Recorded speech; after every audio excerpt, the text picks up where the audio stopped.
powerups are here. Pausing for ads.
Hello, hello, hello, and welcome back to another live stream.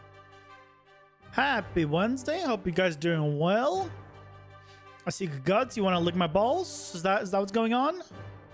Yeah, it's nice of you, but no thanks. Thanks for the offer. I don't know what you expected to happen when you typed in Ligma, but I mean... There's only one way I can answer that, right? It is not my first time on the internet. I hope you guys are doing well. Hope you guys are doing well. Good old Wednesday. Not much exciting. Oh, there is one thing that sort of exciting for me. I had my first bit of meat today in 2 weeks. Hell yeah. That's nice marinated and sous vide chicken breast. It was tasty and I was happy in eating it. You're fine and happy before I took a free jab at you? I mean, look. I mean, what did you expect for me to say? You say Ligma, I'm gonna say lick my balls. I think it's in the contract. As a streamer, I think you like literally have to. I'm not sure. I might be, maybe I've read the wrong fine print, but. You were just testing if chat was working. That's an interesting way of testing.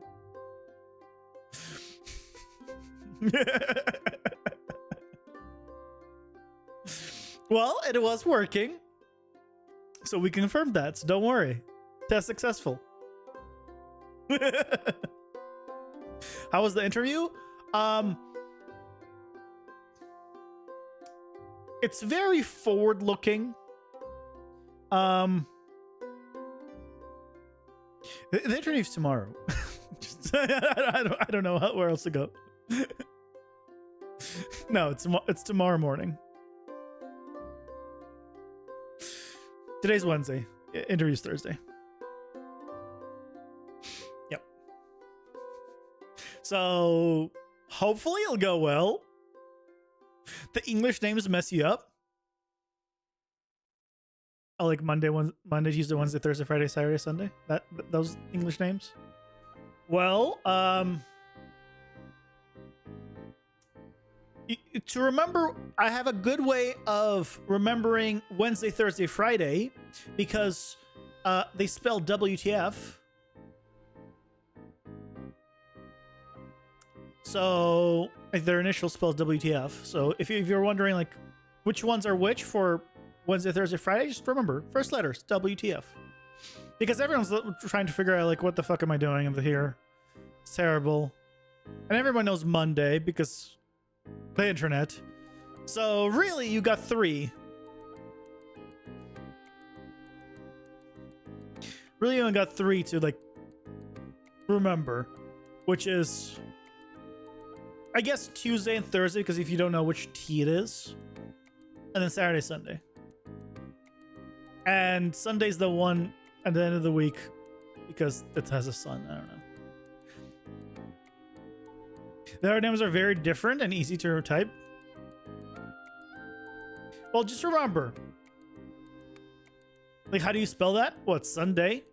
It's the word sun, like the sun that I hate, and the word day, like today.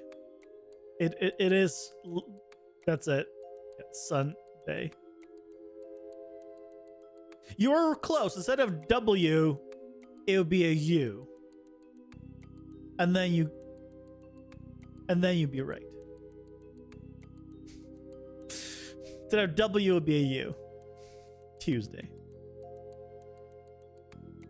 The other names are fine, of course. Of course. You know, of course. Why would they not be fine? Yeah. Entering tomorrow. We'll see how that goes. I haven't heard anything back from anyone else, so. And it's gonna be an interesting one tomorrow because I'm not 100% sure as to like the conditions of anything, because it's through like a contact that told me, hey, they're looking for someone that you might fit well with. Here, email them here, and I send them my info, and they want to interview. But like, I don't know anything about the position because the company, like from their email, like company name, doesn't exist online. So it's either really new or they're just starting it. And the parent company, which is, I guess that's the one, in their description, like when they do like the about me and the little thing, is a massive US company, like USA company. So I have no idea, because they're interviewing people in Canada. I don't know if they're coming up here, if it's going to be like remote work to the US, or what it's all about. So we're going to be figuring out what the hell's going on. Yeah.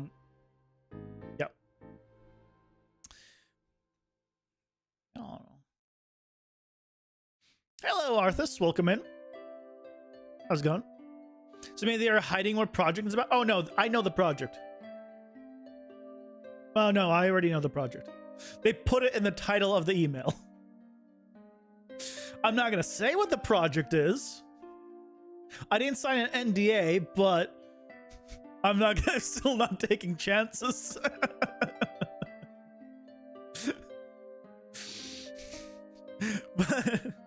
but yeah. Yeah, they're like, bam, project. Okay. I'll put it this way. I'll tell you the industry. It is virtual production. So it's basically what I was doing before. So it's Unreal Engine in film still. So, like, I'm a great fit for it because I did it. And what they want seems like, from what I've been told, it's, So you're working Orc Massage 2? Come on, man. Orc Massage 2 is already in development. I'm working on Orc Massage 3 and 4. Oh, I wasn't supposed to say that. You didn't hear from me. Yeah, no, the one that's tomorrow is not a game studio. It's virtual production. So, LED walls, again. I mean, assuming like I get it. The way I see it, right, is if it's a short contract, great, because that means I can do something potentially, assuming it's, you know, it's a US based, I could do it. Funny, you know, Orc Massage, write that down. I've watched Markiplier's video. I'm sure everyone has. So yeah. We'll see what happens tomorrow. But until tomorrow, we gotta worry about what's going on today. And also, there's a random thing just for you, I guess. Because you were saying how it's really hard to eat like a lot of protein, I was just curious how much protein I ate for dinner. And I had 150 grams of protein for dinner. So, yeah. I was just curious. So I think I had like 175 to 200 grams probably today. Protein. So here's the thing. I was just curious. It wasn't competition. I want to clear that up. I don't care about it being higher or lower. I was just curious because I basically more or less just ate chicken with a tortilla and a single slice of provolone. But I also had cognac noodles, which isn't the drink. I should preface that. They're spelled cognac noodles, but it's not 150 grams of chicken. It's 45 grams of protein. I had 150 grams of protein. I had, I forget. And 10 of those were from the tortilla and the cheese. So it was 140 grams. Yeah, I had a lot of chicken. I had like a full large chicken breast and another half. It was a lot of food. It was great. Okay, that wasn't that much food, but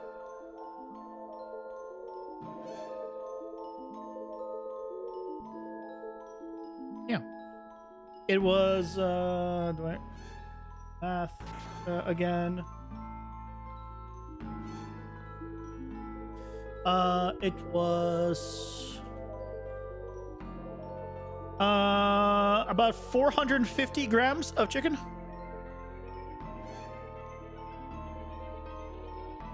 I see why you sometimes drink. No, here's the thing. That was like the big, like I basically didn't eat much like in the morning or day. Calorie wise, like I'm under 2K right now. I think I'm around 1,700 for the day. Calories for the day.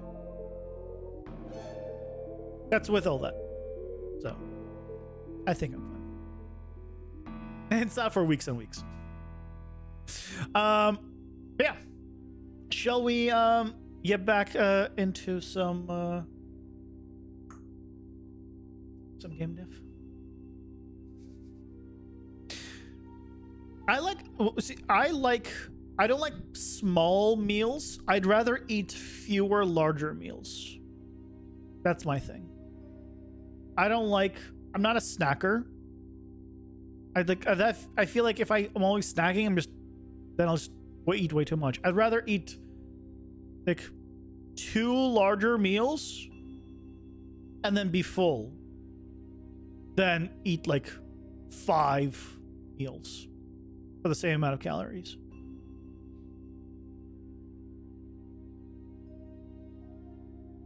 You're a 5'7" guy with that? Yeah, I'm 5'10" or 5'11". Probably 5'10" these days. When I was younger, I was 5'10" and a half. I'm assuming I went down. I didn't go up in height. So probably 5'10". I'm average.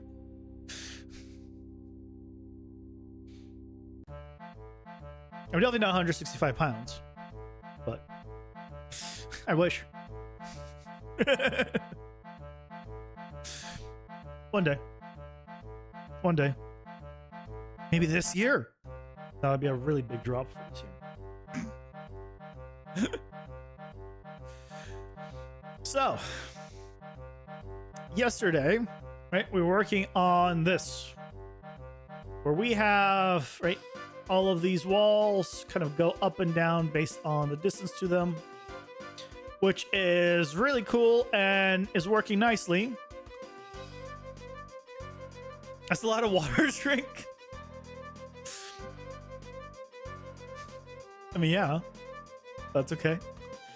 Also, did you convert your weight from kilograms to pounds? Or do you measure your weight in pounds there as well? I gotta ask that because I just realized you said it in pounds. You also said it in feet and inches, instead of centimeters. So I want to know if you converted it. You did convert it for me. Okay. Because I was like, do they? Because didn't think they used feet, inches, and pounds. But I was like, you know what? Maybe I learned something today.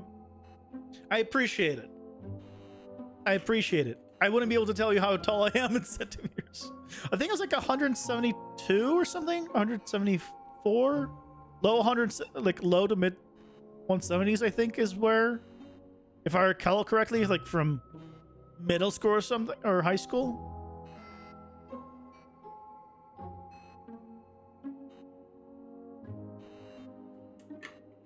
Yeah, I don't know.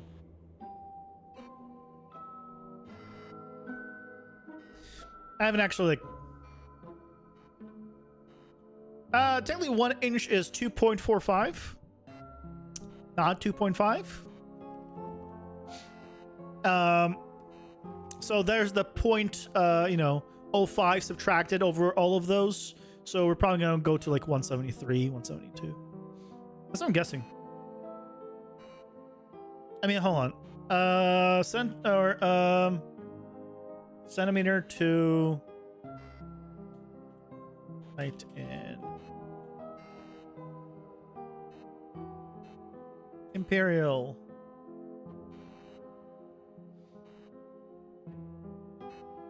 Height converter. Centimeters. No, 172 is too small. So maybe it was higher. Remember 170 something. Oh, maybe it was like high 170s? Maybe. I mean, again, it's been a long... Yeah, I think it's like... Then it's probably like 178. Pi is 3? End of conversation? Okay. We won't go further into that. Don't let Emily ever hear that. Just don't let Emily hear that. There's definitely not 1,000 digits of pi. That would be crazy. There's just 3. It's 1 digit.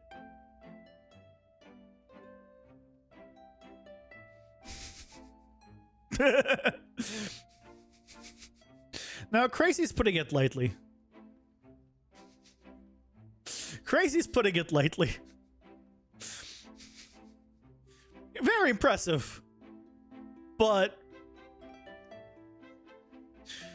look, even if I could memorize all of that, and I probably can't, I just don't care enough to. I just don't care to do it because it's like one of the most pointless things to do. So like, I couldn't even bring myself to start if I wanted to.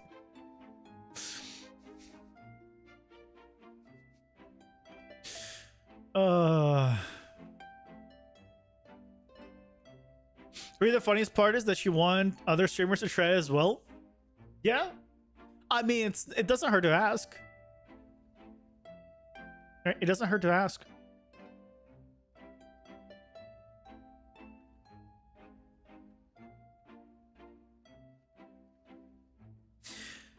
Okay, so we need to modify the collision on this.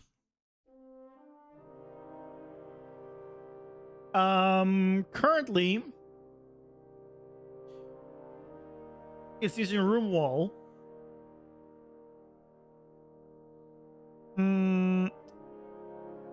And what I can do is change the collision on all of these, or better yet, so I don't have to modify it every single time. What if on begin play, get owner, set collision, set actor enable collision. Collision is disabled.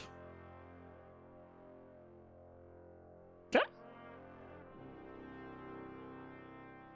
So basically, we can just walk out right off. Well, it's gonna be hard to test when.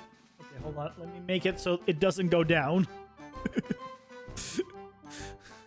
Because then it's hard to test if the collision's stopped. But yeah, I mean, okay. Yep. fall right off. Okay, that way I don't have to like modify the collisions, and we can probably remove that wall default. But what we do need to do now is spawn in the cube that you graciously suggested yesterday. That basically will work as the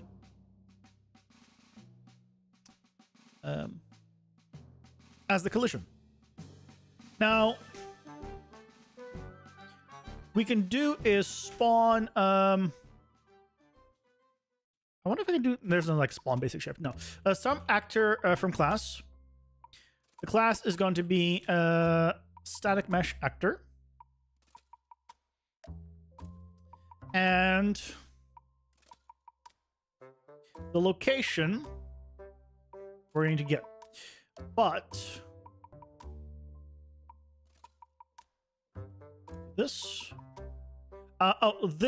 So this cube, we're going to need to turn it invisible. But for now, this is fine. So for the transform, we basically need to place it where the actual owner is. So get actor bounds. So we have the origin and we have the box extent. So the location we could put here. Now the box extent is effectively the scale of it, but I'm not sure if I need to. I mean, we'll see what happens when I just put in scale, because this is like a 1.0 cube. Oh, we need to set static mesh.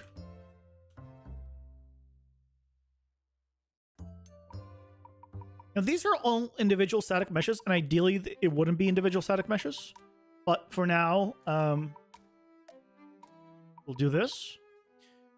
Most likely what I'll end up doing is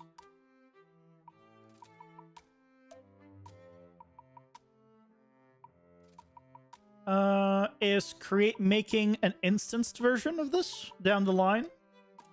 So that way, at least all of them are instanced between each other instead of all individual static meshes. But for now, let's do this. Mesh is just going to be a regular... What's a 1 meter cube? So I think this needs to be divided by 100. Because this is in centimeters, if I'm not mistaken. Yeah, set that.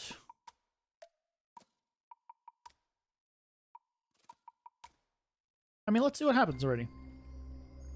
Rotation, we do need to get actor rotation. Do we need rotation? Might not. Let's find out. Because the bounds, I think, already will take care of that. Let's see.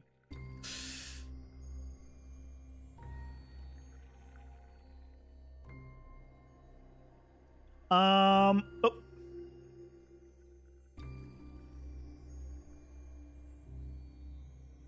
So interesting. It is, I think it's literally half the size. So because this is half extent, then I think I then multiply it by 2.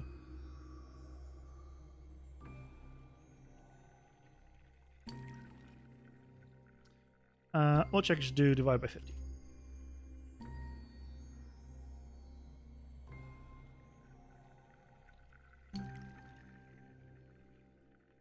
Aha! Okay. Right? So now this is the same size. And we can know for sure if it's instead of 50, we'll do 51. You should have a tiny gap between each one. And there it is. Yep. So 50 is the absolute correct size. So now we have this, and now we need to have this be a variable.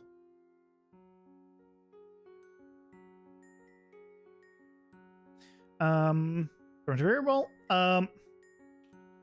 Collision wall.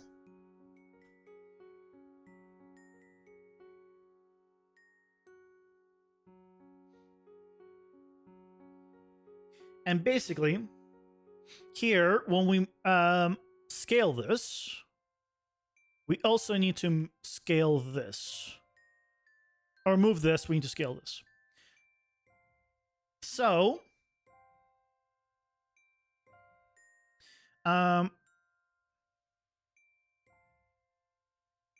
this needs to go. I could probably just use this and just remap this again. And the range it's going to output is between 0 and negative 990. So 0 and negative 990. At 0, it'll be 1.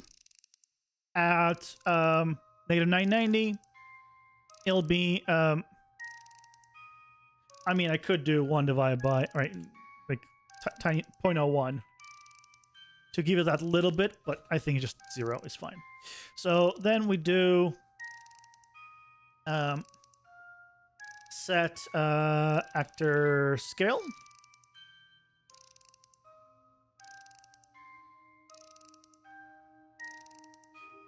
And we only want to scale it basically on the Z.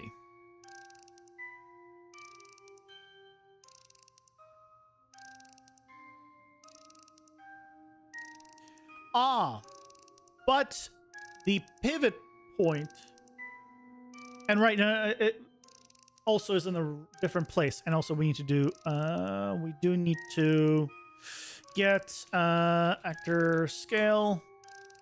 Yep, X and Y right is adjusted because of the bounds. So split X, Y, and then this needs to be multiplied by this.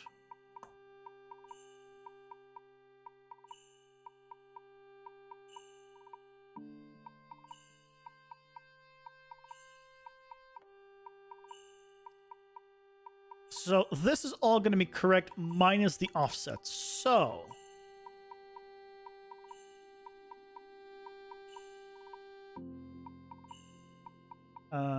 yeah, right there's the line as we see here. Because it is pivoted in the middle. So we need to add a offset. So, which we can do by doing a set actor location on it as well. This is a mess that we're gonna clean up later.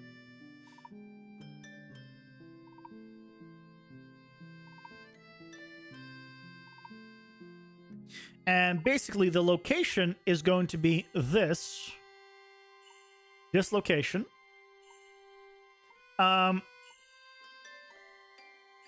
Oh, we need to get the original location of this as well. Well, no, we know that it's going to be moving down, so we just need this. So get actor location.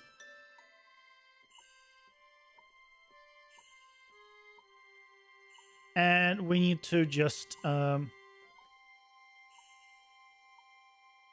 add split.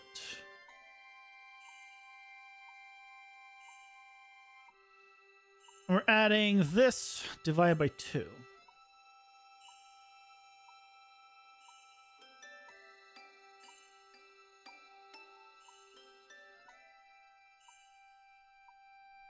I get that right?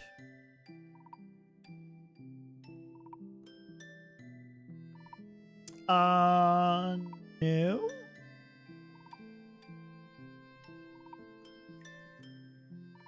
Why? Wait, why am I seeing it here?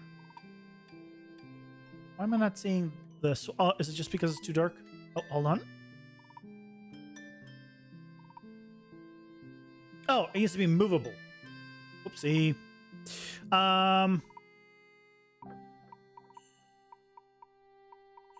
Set move,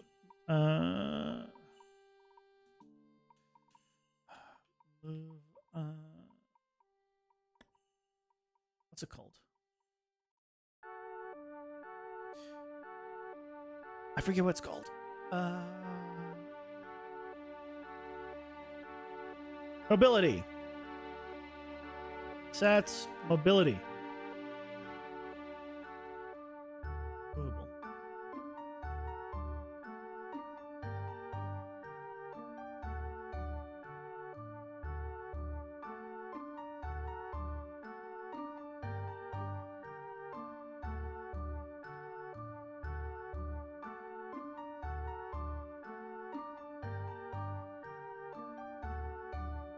Okay, so that spot is gone. But is it gone because it's in the right place or not?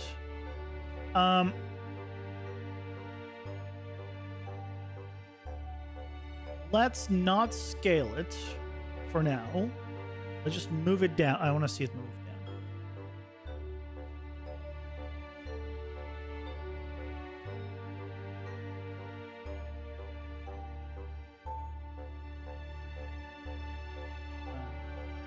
Okay, so something's off. Oh! Ads time already. Ads are here. Pausing for ads. Oh, man. Ads time already. I have so much more energy now that I ate dinner. Who would have guessed? So today's drink of choice, by the way, is kind of related to what I've been thinking about, like how do I want to like light up my actual environment. And I was thinking maybe torches, maybe those old school lamps. We're going with for the actual like dungeon vibe. And I mean, to get some energy, not some energy, some reference for the energy source or the heat source that we'll be using. Yeah, I just got myself some lamp oil. I think, I gotta know, and I need to really understand the things I'm building, and that's one of the things that's gonna go into it. So it's a good reference.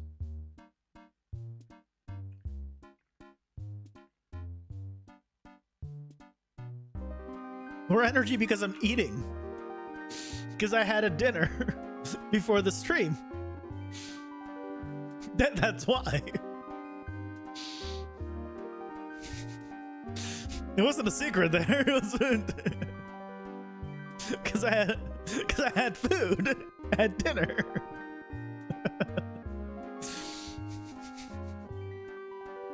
You having dinner too? What are you having? What's your dinner?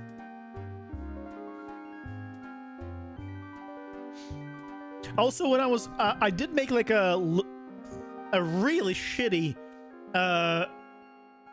basic, effectively chicken quesadilla. And when I was doing, I was thinking of Yuga Guts. I was like, oh, I'm making a lot of Mexican style stuff. Because I basically just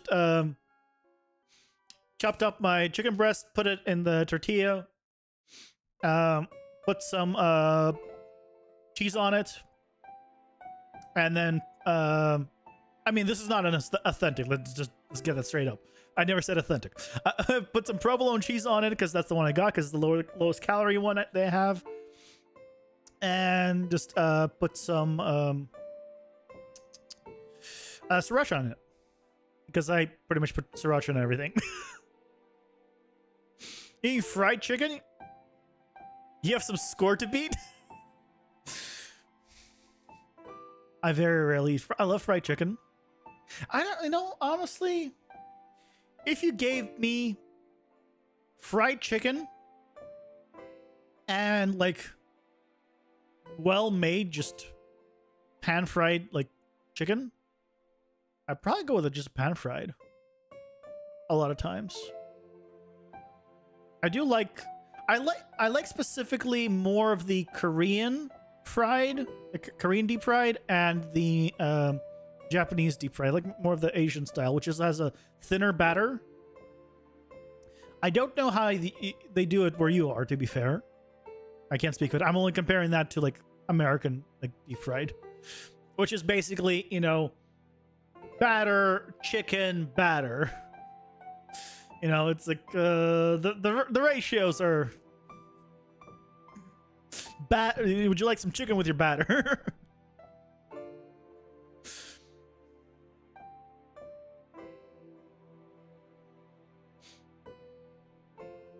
Um, why is...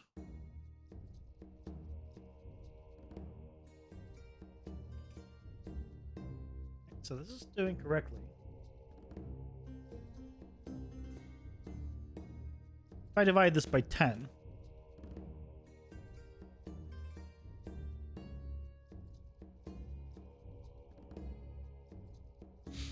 Brazil is not colonized by Spain, so Mexican food is just like it's just like another foreign food. Is Mexico colonized by Spain? I don't know enough history about that. To be fair, I'm a ignorant American, so keep that in mind.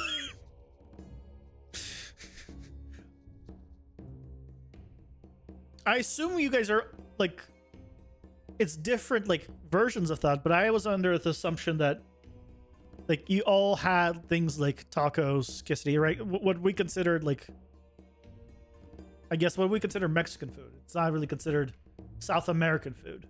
Yeah, now that I think about it. You didn't deep fry?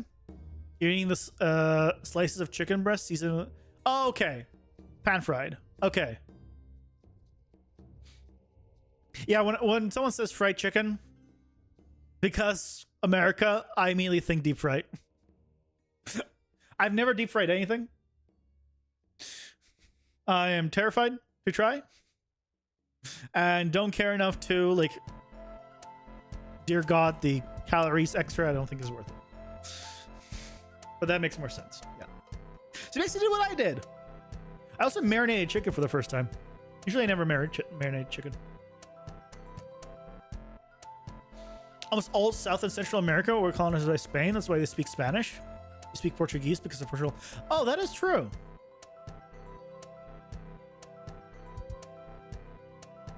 That is a good point. You know what's funny? I think it was someone, it might have even been my mom, that I was like telling that Brazil spoke Portuguese, and she didn't believe me. She's like, no, you're thinking of Portugal. I'm like, no, I'm thinking of Brazil. Because I think she was thinking of going there for vacation. I don't remember. Might be mistaking her for someone else. But I was like, yeah. And then right now, I'm like, it did not connect at all.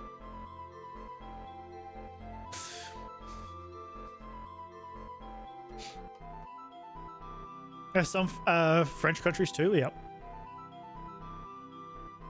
Yeah. Yep. I bunched you all together. I'm sorry. You feel free to bunch me in with Canadians. Actually, that would be like a positive, right? I'm confused. If I just say minus... oh, I'm doing a plus, but the plus is negative.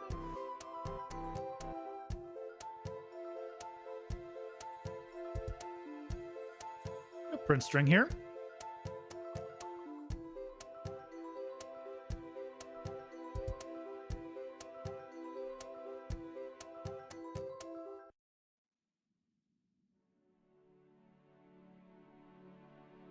Yeah, so it's correct.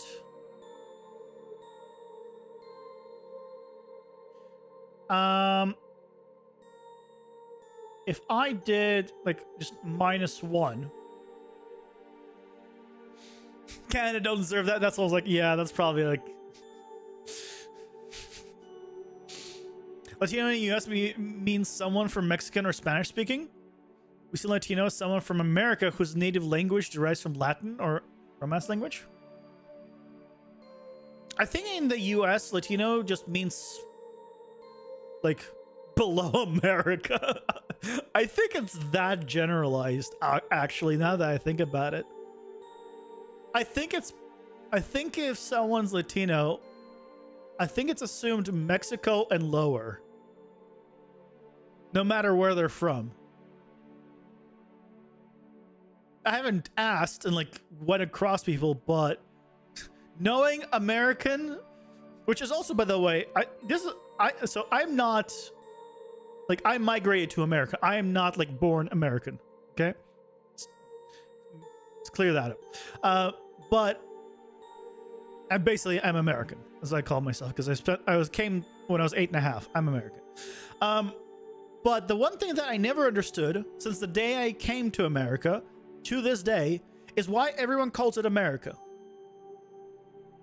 The entire left side of the world is America. From Canada down to Chile. Or Chile. That's all America. Why is people say he's from America when they're referring to the United States? That's something I've never understood. I mean, at this point, I'm used to it, and that's what I do as well, because, you know, when everyone does it around you, you kind of like adapt, especially when you're growing up. But I've never understood it.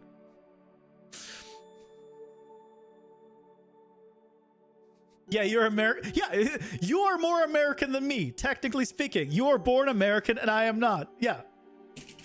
I am European.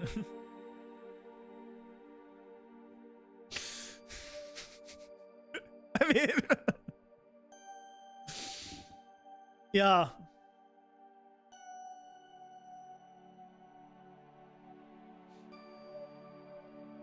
Which I still actually to this day don't actually know the whole Western versus Eastern versus...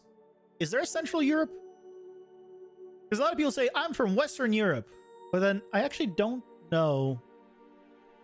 Quick detour. Western versus Eastern Europe. Is there a map?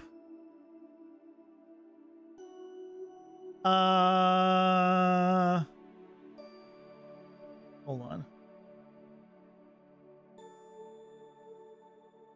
Why is it so tiny? If I go to the page, will it be bigger? 404, page not found. From what Slavic country? I won't say. It's not like it's that big of a deep secret. I don't want to deal with I don't consider myself from there. I'm American because came to America when I was 8.5. That's why I just say I'm American. I don't have any ties to where I'm from. I don't have like the patriarchy and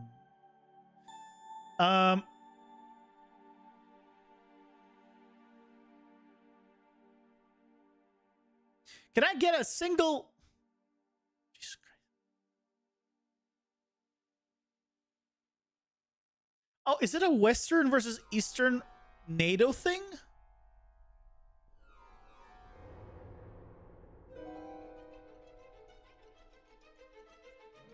Also, I just realized I pulled up an image and it has the USSR. Why is this image? Oh, it's I guess showing it from 1968. Okay. You know nothing about Slavic. I'll tell you this way. I was born in the USSR. Because when I was born, it was in one of those countries. Because it was all part of it. So technically, I'm not in a country that exists anymore. I'm not born in a country that exists.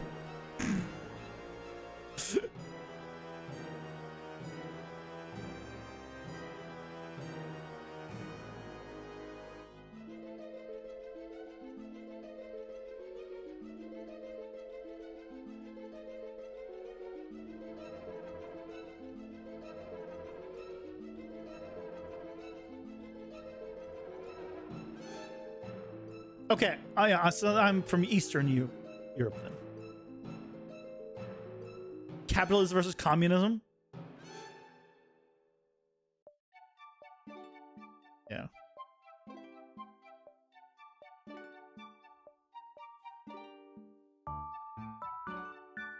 Here, I'll give you a hint to where I'm from.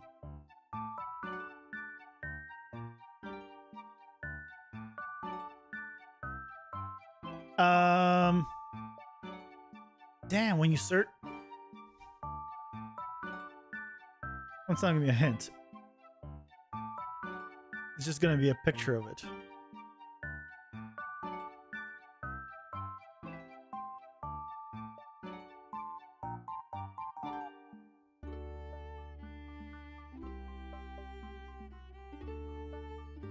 remember this body of water around me, but it says this is where I am. Is there a body of water? I went to visit like a decade ago. I don't remember this body of water. I give you a Romanian feels, but I check it and it was not part of the USSR. No. No, I'm not Romanian. Here. How direct of an answer do you want? I can give you the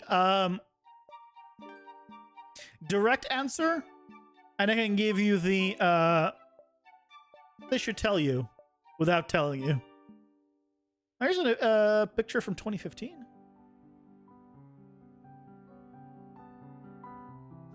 From Shutterstock. Give you a challenge? Okay, here you go.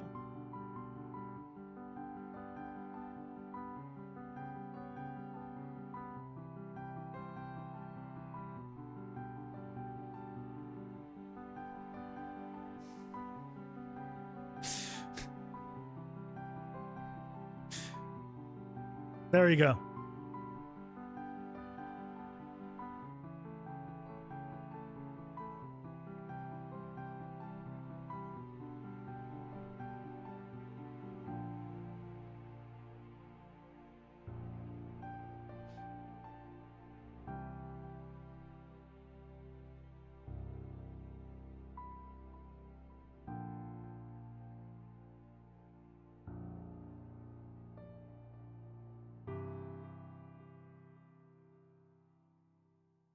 Here, just one more for good measure. There you go. No idea. I just realized I'm not a rain bolt. Oh my god! There you go. Yeah. If you were a rain bolt, you'd be like, "Oh yeah, I can. Here's your street."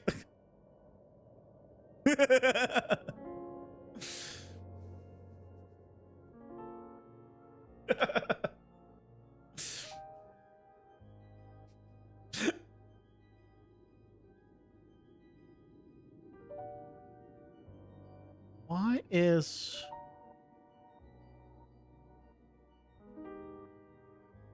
I'm confused.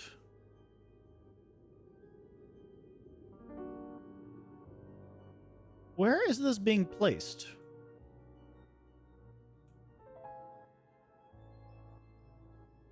Oh, okay, so there's the walls. They're moving down.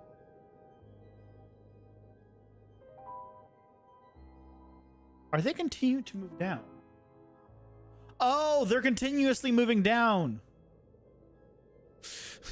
Because I'm getting the actual location, not the original location. I am stupid. That's why.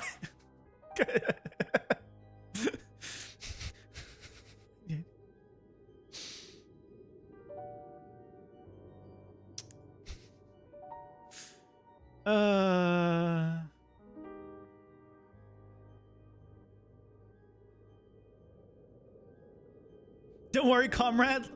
I like you more now. But no. Okay. Let's get this one thing straight. I'm not from Russia. Okay? I'll just say that. I'm not from Russia. To clear that up.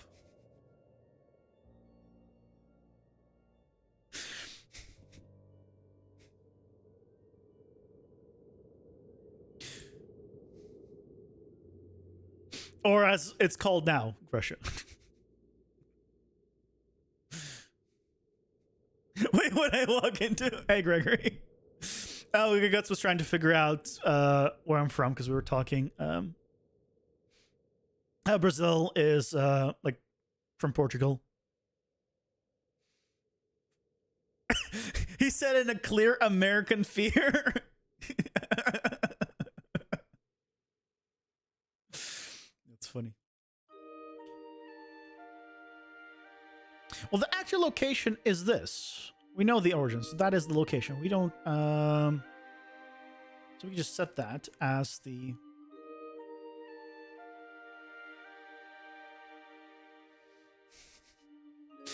Because I said I'm originally from the USSR, I just wanted to, clarify that. I felt like I needed to.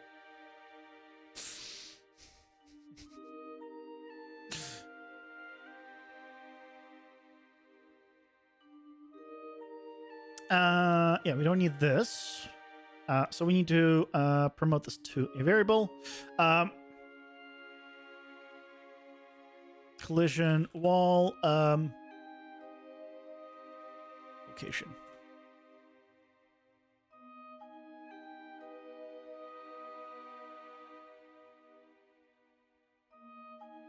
The landmark's funny here in Canada now. I was in the US before. It was fine there too.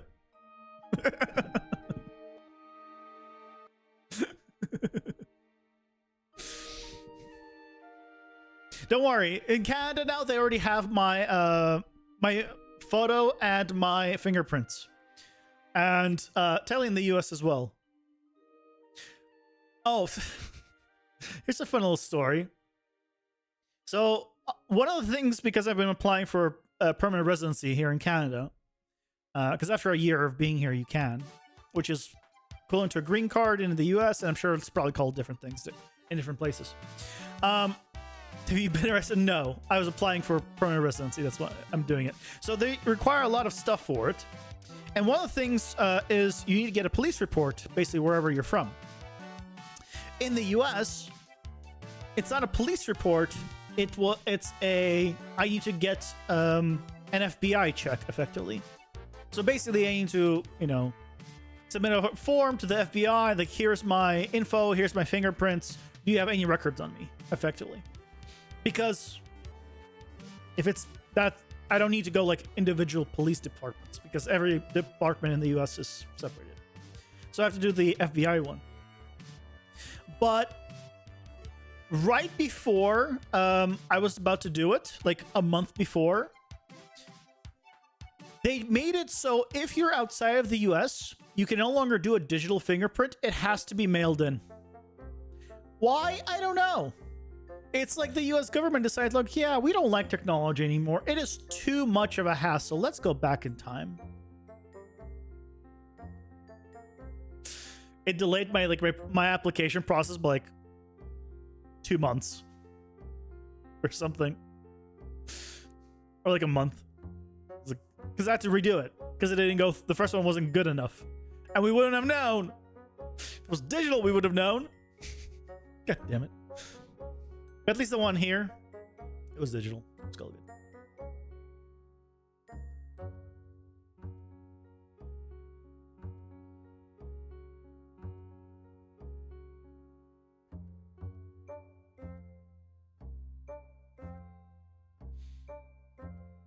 Am I from the same place as Hassan?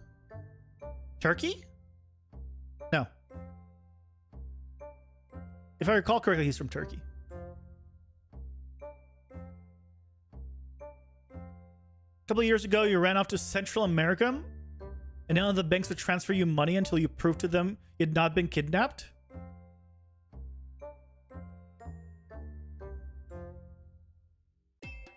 What?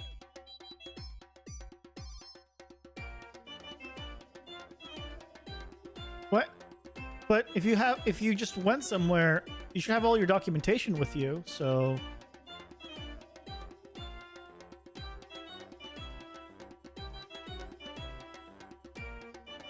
But if you were, you would need the money. That's I was also like a little confused. Like, wait, but if you were kidnapped, you need the money.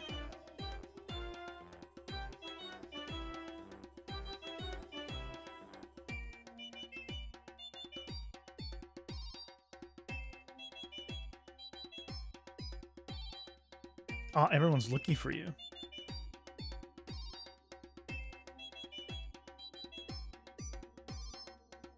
Oh, the scale is wrong. Is that the problem?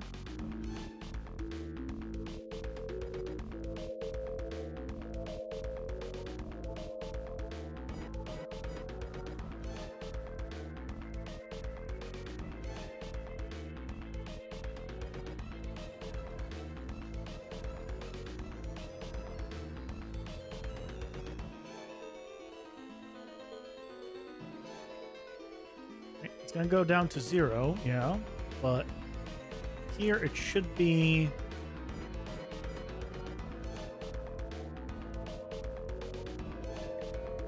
Why is... Oh, that's 0, so that makes sense.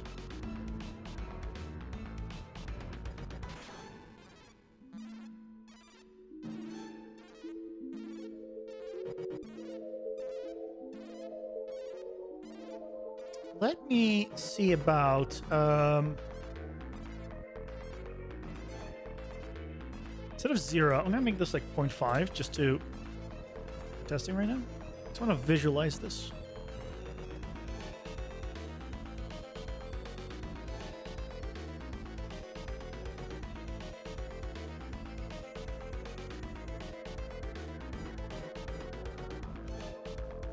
Why is this so thin? It's not the thickness that it should be. Am I doing something? I'm probably doing something dumb.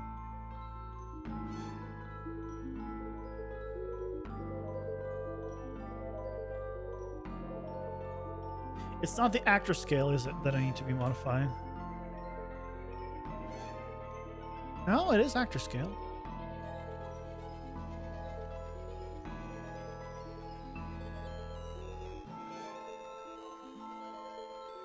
The problem is something to do with actor scale.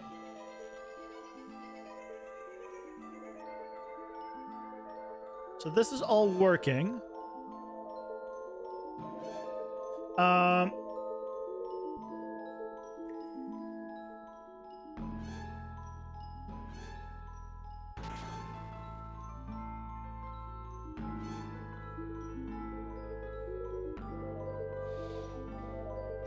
English only, please, Guts. You didn't have travel plans because you went to an airport and got a ticket to Costa Rica?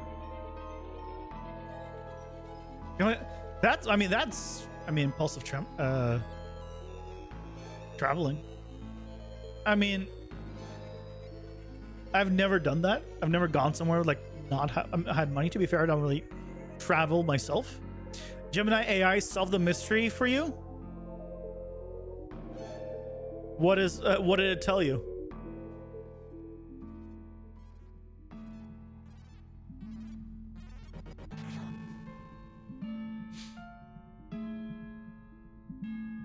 If you expect me to read that, I can't read that. I have no idea what you wrote. So.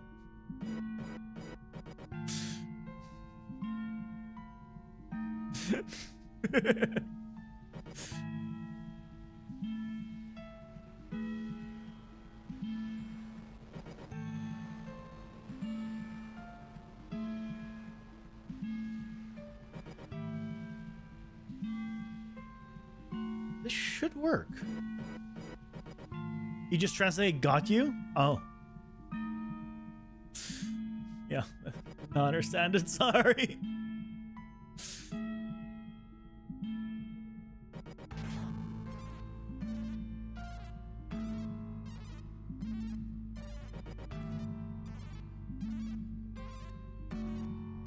I don't know. Why don't you use Gemini AI to translate? Just Google Translate. I mean, I guess it probably is different. It's better.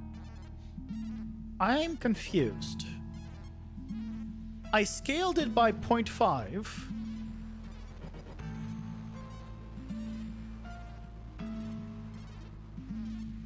If I scaled it by 1... So something's going on, right? So this is 1.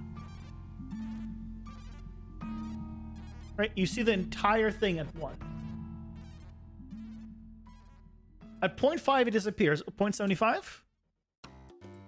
I'm confused why it's like that.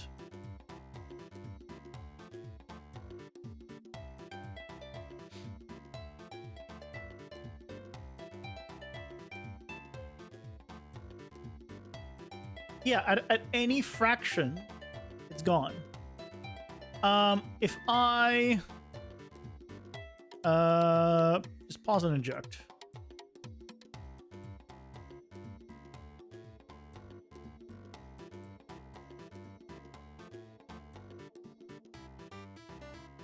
Right? Like, here it is. Why is Z 0? That's what's happening. 0 because the Z axis becomes 0.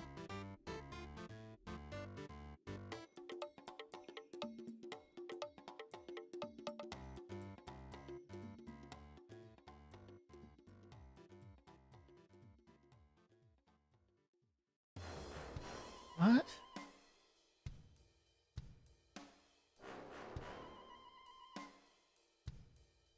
It's a float. It's not an integer.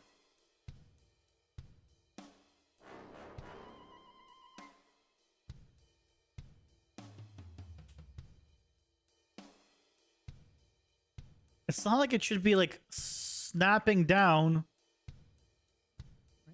At 1, it works fine.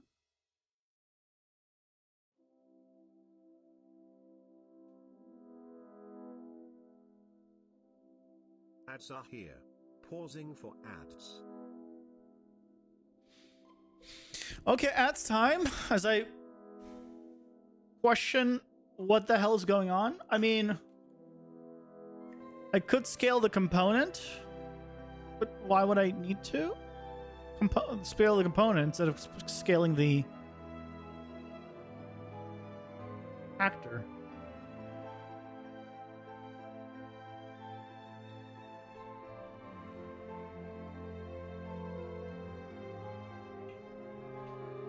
This is a bizarre one.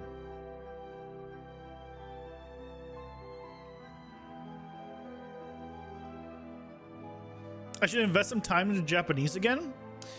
I tried. I have a thing that I bought to help me like learn it. The problem is learning a language when you have no one to practice with or try with, right? That's the problem.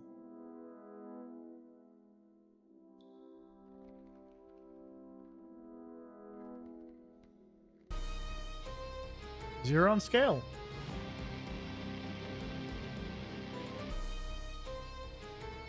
So weird.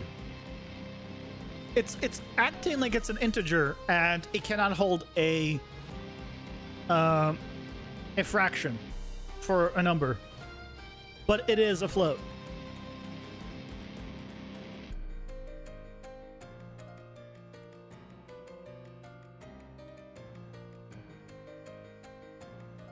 Really weird. Really weird. This is not the place where... Is it snapping? There's nothing to snap to. This is being procedurally created.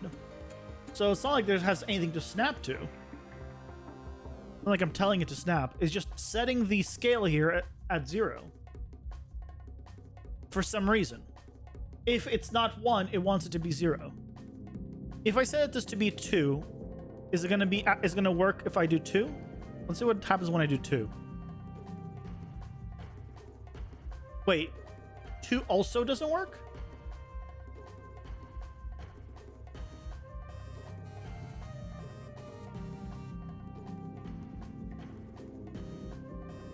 Oh, yes it does. I think. Where is it? Whoa. Oh. I think I might understand what's going on.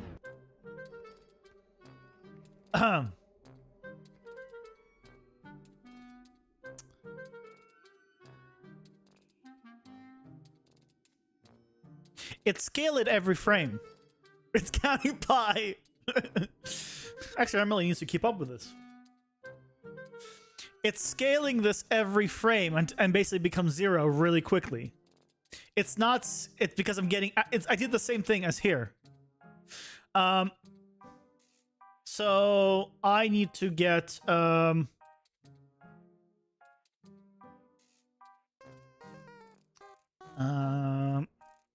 scale, and I need to store this. That will not be actually updating every frame.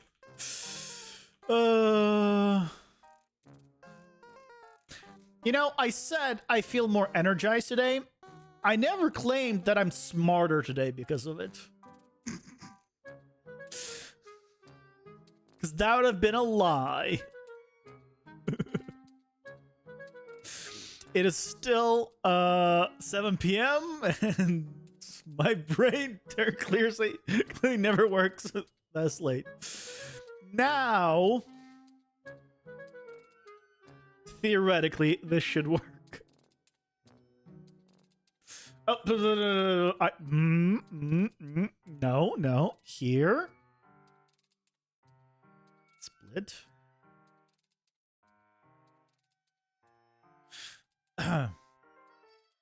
No. Your body's in Canada, your brain is here at 11 p.m.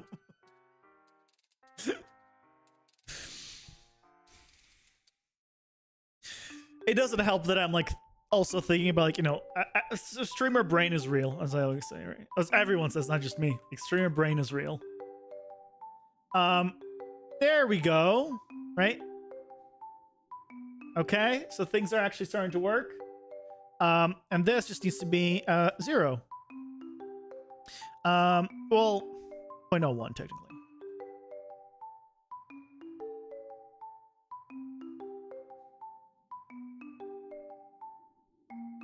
Look at that. It lines up.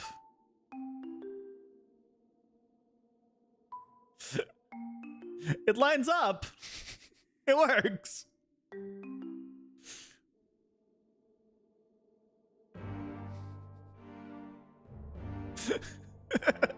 God damn it.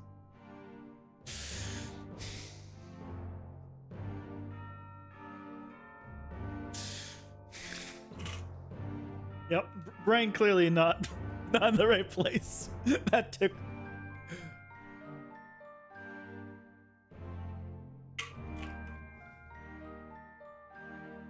Freaking streamer brain. God damn it.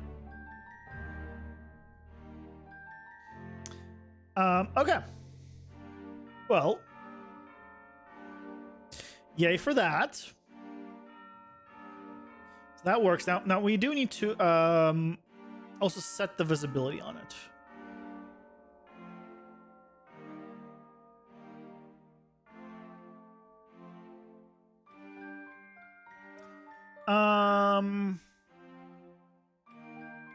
Set visibility. Oh, so it should be on static. No, set actor hidden in game. You hidden? Yes.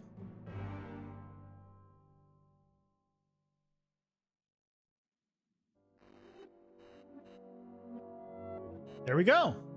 Now we don't even see it. Fantastic. So, the last thing is we set the enable collision to be off by default. So we're taking care of that. The collision on this thing is default, which is fine. And we can set the collision to be something unique if we wanted to.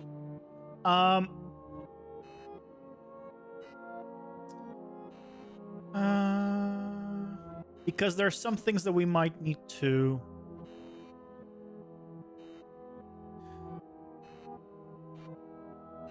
I'm just thinking, like, when the blood splatters on those walls, it won't move with the wall.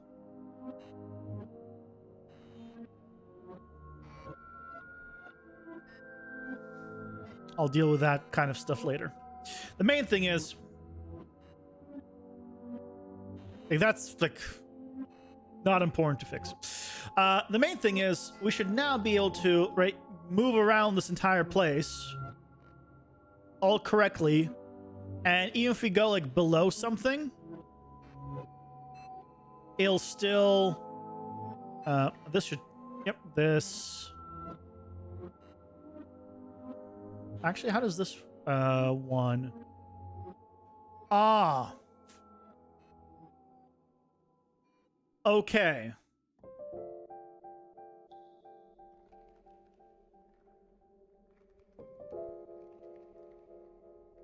So I'm scaling it to 0, but that's, or whatever it is, but that's not correct. Because this one has extra size.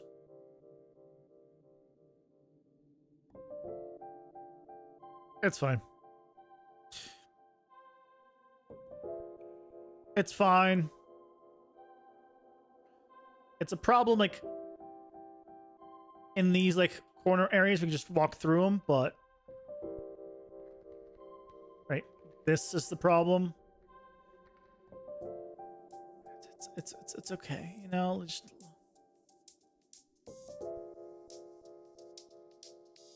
Main thing is, everything else is kind of working. I didn't jump. Okay. But assuming that this is all good, right? Which it is.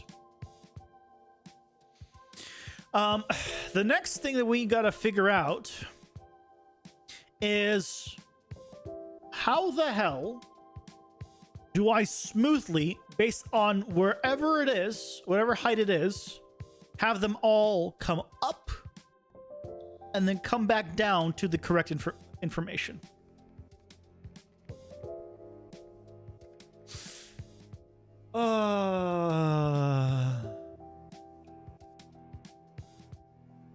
Can you make a wall on the ramp shorter or diagonal so it matches the rest? Yeah. So the problem with this, right, is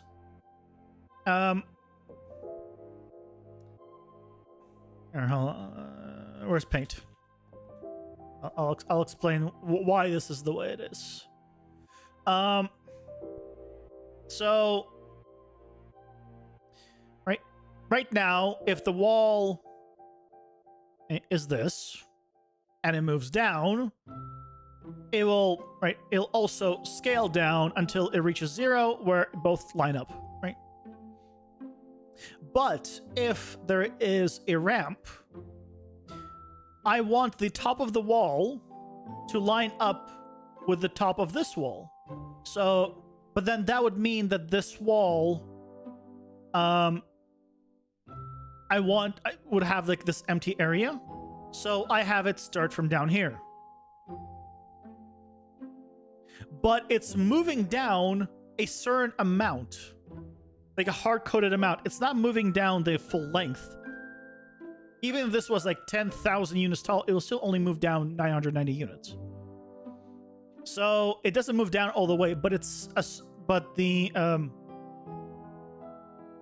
hitbox or collision is scaling down as though it is.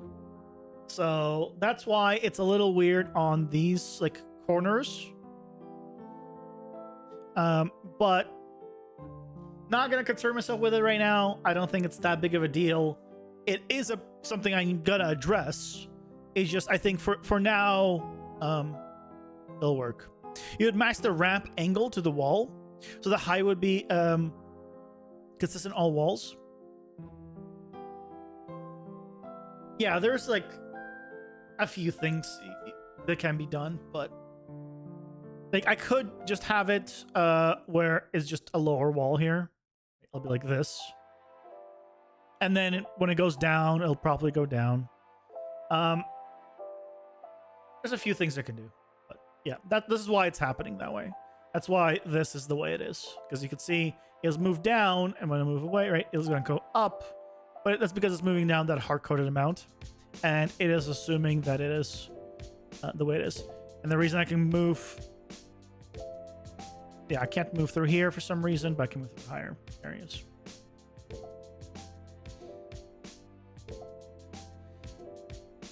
Hey, Nash fan. Welcome in. It's going well. How are you doing? Hope you're doing well.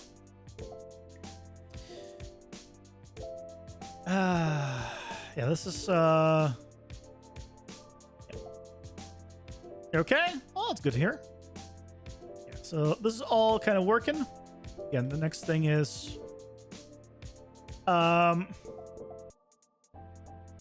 yeah, I gotta kill the distance because it is like way too expensive of a distance.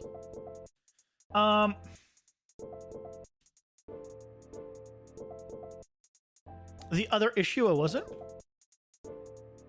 The other thing I wanted to is just something that I don't know a way of doing it, is I would love to have had this setup in the distance, but the closer rooms, like if I move away, it would like close up faster. So basically it would be like a ramp like this, but it doesn't really work. As soon as I'm like right here, it breaks. Like the logic doesn't work anymore. So like this is the better version of it.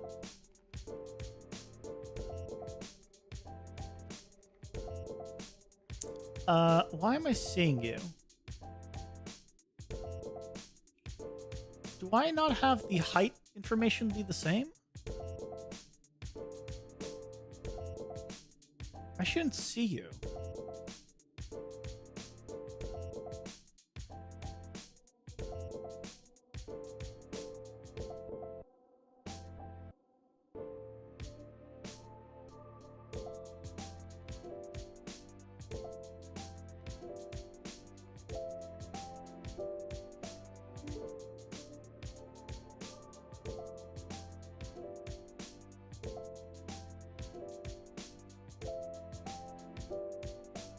$1,500?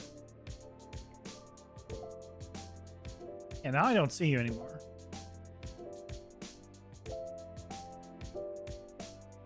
Oh, I could see you when I'm standing on this, just a little bit more. 1550. There we go.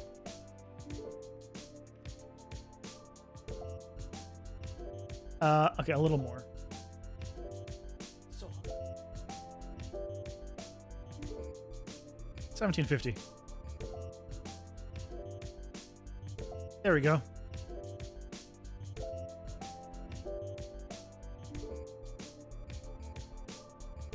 It's interesting that it comes in somehow before.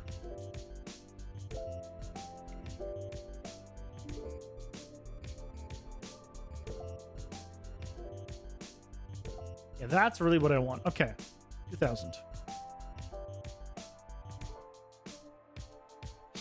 Could you set the speed based on the distance between the player and the wall? So that's what it is right now. It's based on that. So here's the I'll draw out the problem. No,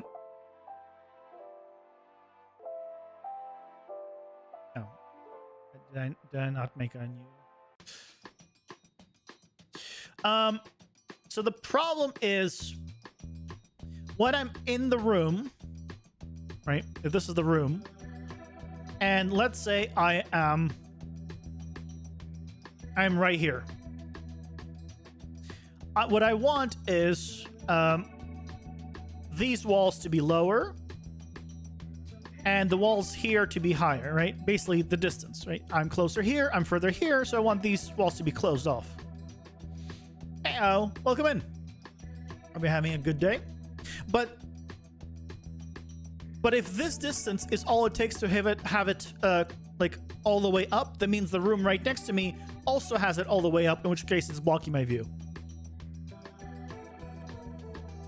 And right, it starts, so it needs to be like, but then why am I having it all the way up?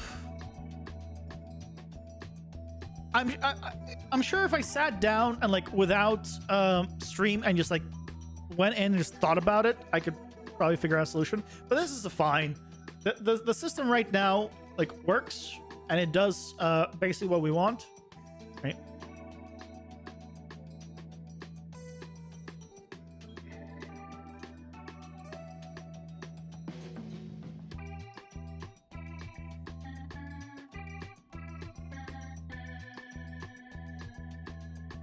We can get a better view.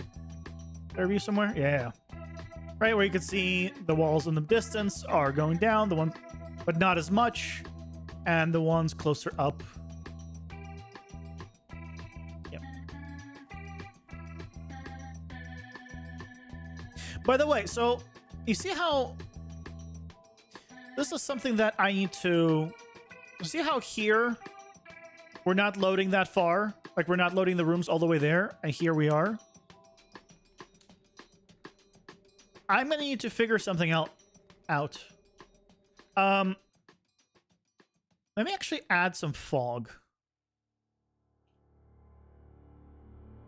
Exponential height fog.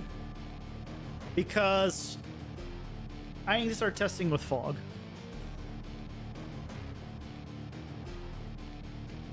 Because the whole problem right now is I cannot load so far away. So let me randomize build.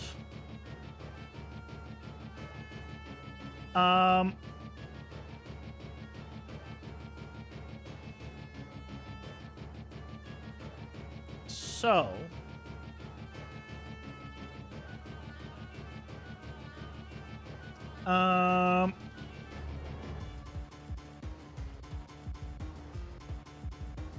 There's what I need to add. Oh yeah.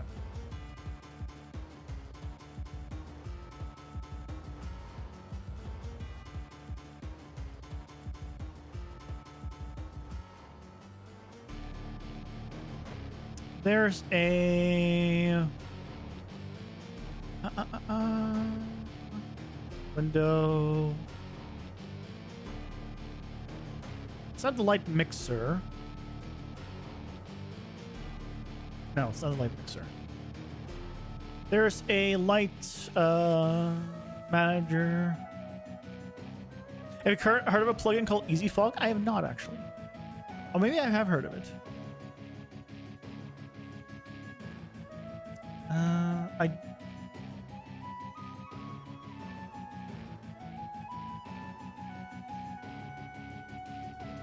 Easy Fog.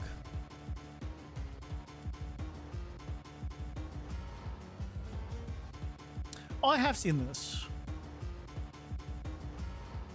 Yeah, but it's it's not it's cards.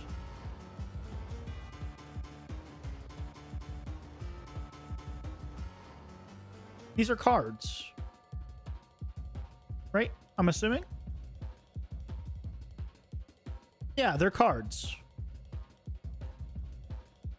Yeah, this is great for like a single shot, but it's not great for like I want like volumetric. I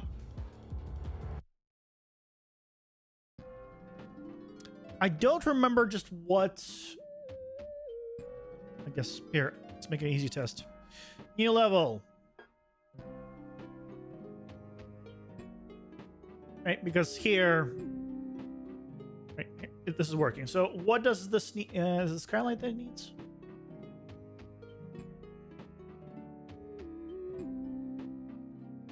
No. Atmosphere? No.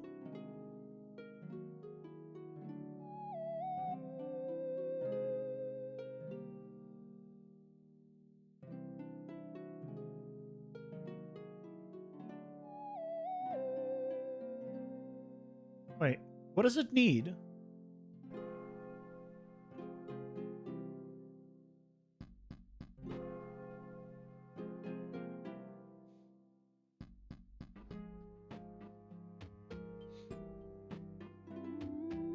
It's because I have nothing in the world to even preview it on. It's all black. Is that why?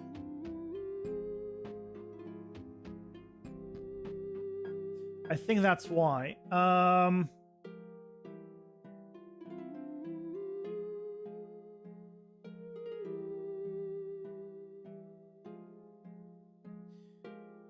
It's been a while since I've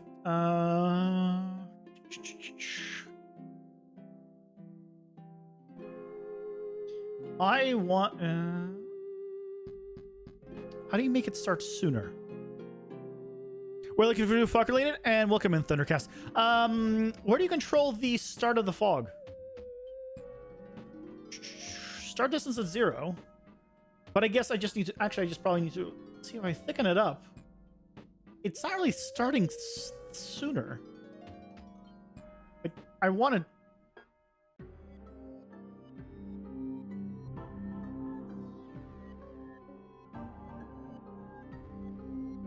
I guess if I increase the, or decrease the height fall off. Sort of does it, but it's really not. Like I would have, if I want like extreme fog. Oh, okay. Pump the extinction scale. Yeah, now I'm actually seeing something. Okay.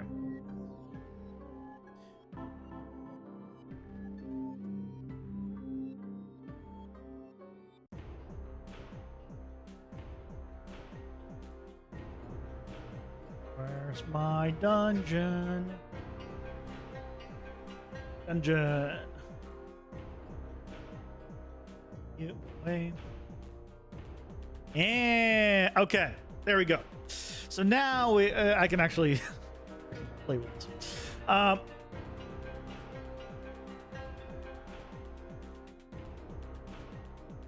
so what I wanted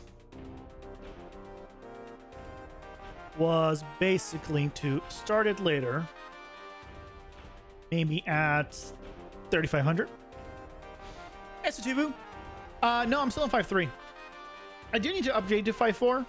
I just haven't gone around to it. Just haven't gone around to it.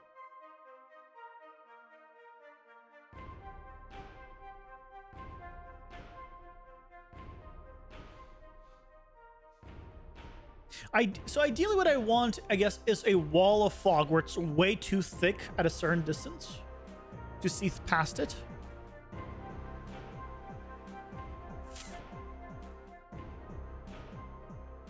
So if I did this, and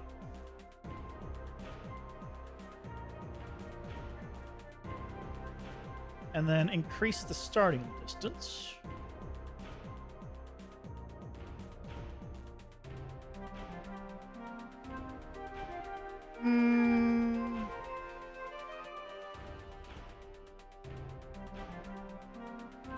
You have a nice local fog, but I'm not sure it's available in 5.3.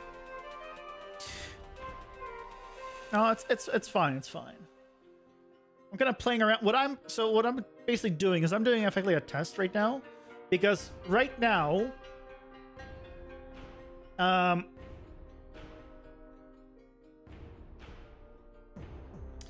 if I play a level and right. You see how right there? You see how it loads? And it's because it's too far away. So again, I can increase the distance. This is not going to work with fog, but I was just curious to see what would how it'd work with fog. So right now, Dungeon Architect is loading things at a certain distance from me. And I need it to be a distance thing and not like a connected room thing, because obviously the rooms way over there are not connected. They're just a certain distance away. But the problem with the distance right now is it's distance in all directions. It's not distance in like two axes where I'm primarily looking. So I was like, maybe if I like crank up the fog,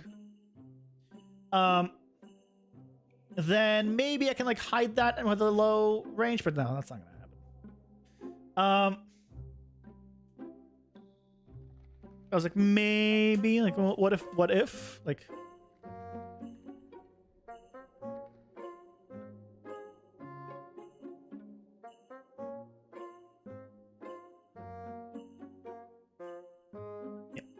Yeah, but it's basically, I would need to have the cutoff, like, really close, right? If it's at this distance.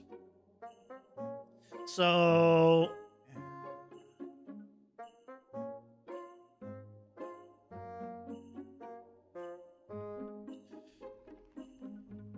Also, if you guys don't know, when you make changes while playing or simulating, press K and you'll maintain those changes after you exit. Yeah, it was just like an interesting test because to see if I could do it. Now, I mean, I can do it. It just doesn't look good. I'd probably need like the way I'm imagining it is some kind of like clouds that kind of block the view, and let's say there's a room behind it that gets loaded. Those clouds would just become thinner and thinner and become like, and then disappear, right? Revealing that room. So it won't be instantaneous, but the clouds would be like opaque effectively, because as soon as it pops in, it's just all blocked from view. But afterwards, it like you see it. How would that be done? No clue right now. What I'm hoping is, and was something I messaged the Dungeon Architect developer on, is seeing if I can have access to this visibility range to be X plus or minus, Y plus and minus, and Z plus and minus. Because if I can control the visibility that it loads on the axes and have it different on the positive and negative, I could load a lot in front of my character and very little behind the character. Maybe like a single room behind the character kind of thing, right? Because right now, to like load to like where I can properly see it, I need to do like everything at 5K.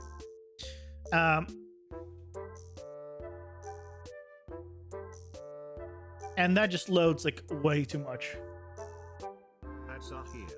Pausing for ads. Even if I do freeze rendering, right?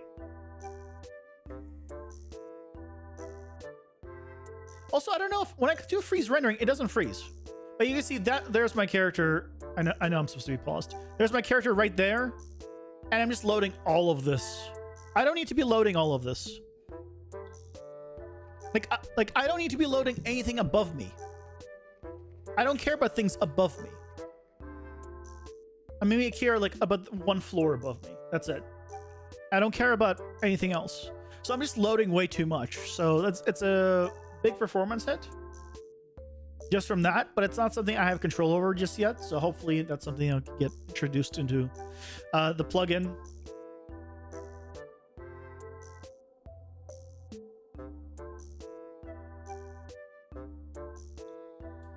And then we'll be, be fine from that. I have a nice set of clouds for the first person shooter game example, if I remember right. Very old template for multiplayer shooter game from Epic. Oh, really? That's cool. I would need to like figure out how to like do the clouds. That's gonna be its own thing. But right now, we got other things to kind of deal with. I'll figure that out. It was just like quick detour. It was a detour to see if I can like somehow make it like less obvious of a pop-in. But for now, I'll just keep the range high and go from there, basically. And then, work within the bounds of that. Yeah, there's a lot of things that... Oh yeah, the minimap not working is apparently fixed for the next Dungeon Architect version. So for the next time I publish the game, the minimap will finally be fixed. Unpublish. Yay. Okay. So we now have the walls, right? Going down when we come close to them. Going up when we are further away. So this is all working correctly. Why are those walls disappearing?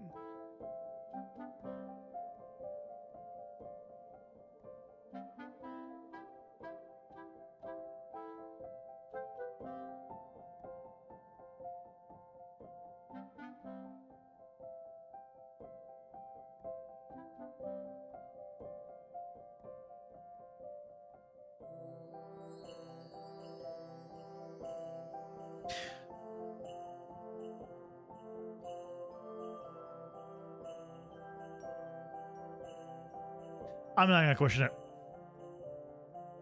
Just deal with it later. Also, the fog gave a whole new feeling to the dungeon. Should keep... Oh, definitely. I'm gonna have fog in the end. Absolutely. It's just a matter of, like, better implemented fog is what I need. Not just, like, fog for this, like, super thick. There's gonna be, like, light fog for distance. Yeah. Otherwise, yeah, right? Right now, without any fog, you get the perspective distance effect, right? But you don't have like the depth feeling. So yeah, there's gonna be fog in the end, absolutely. Okay, so the next thing we're gonna be doing is figuring out how to, when we are inside of a room, have all of these walls around us, no matter where they are, come up to their maximum and stay there. So basically, when the room is active and I'm fighting things in it, all the walls should be up. Now, they should be up, but they need to come to the max from where they were smoothly. They shouldn't just snap. And that's going to be step one of figuring out how the hell we're going to be doing that. So let's go first of all to the game mode, because that's where we're going to be like doing some of the stuff. I'm going to say I'm going to make a new function, and then just call like activate room. When this happens, I'm going to also do a event dispatcher room activated, and I'm going to call that. So that way, basically all the walls can listen to this from the game mode. And then for my testing, I'm also going to just print string room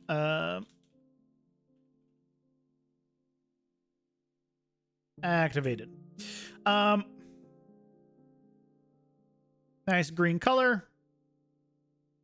5 seconds. Good enough. And I'll just activate it from my character. Where's my debug stuff? I want to keep those. I do not need the backspace. I do need. Okay, so let's get a new debug key.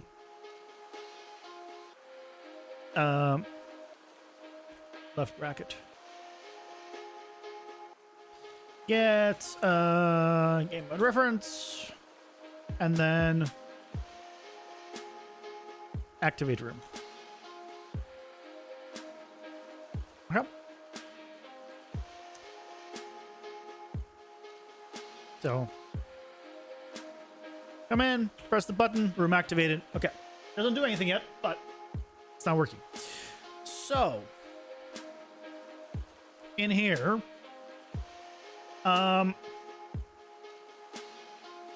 I get game mode? Do I need to cast? I probably need to cast to it. I can't do buy an event on yep. Yep. Cast to game mode. This will mean every single one of the walls is freaking casting. Actually, I don't need to do that. No, I don't need to do that. I have my player reference. We have, well, right now I'm getting it through get actor class. That's going to be swapped too. Oh no, I'm going to need to do it.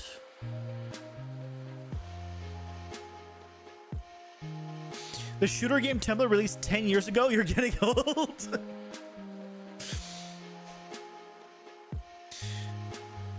I mean, if you want to feel old, just remember that Shrek came out 20 years ago. By Shrek, I mean Shrek 2. The original Shrek came out 23 years ago.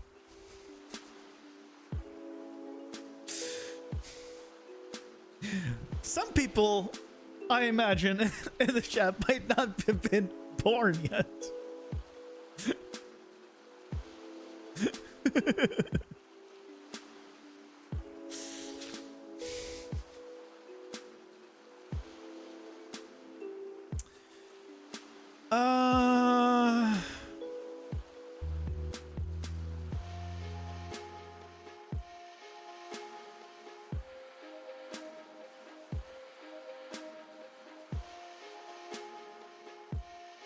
You were 16?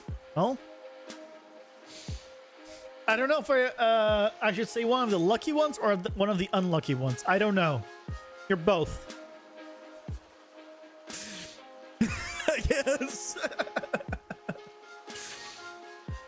In 2001, I was 11.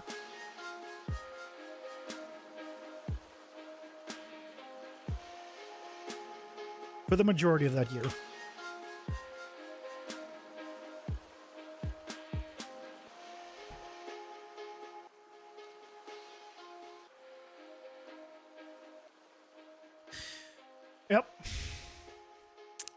been a minute.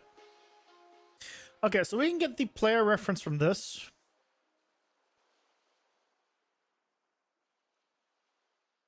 $14 math. It's okay. It's okay. You're allowed to make mistakes, especially as you go older.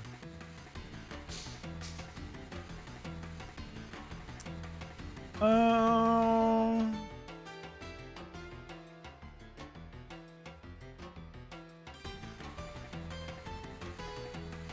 2001, you were sick?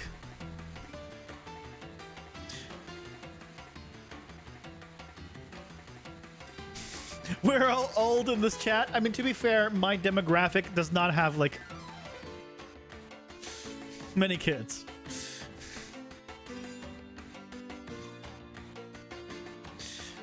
Wait, I said we're all old in this chat and then said we were 6. I mean, CF Chatterbrain? Yes, excellent. Come down to our level. Excellent. Get game mode reference. Fine on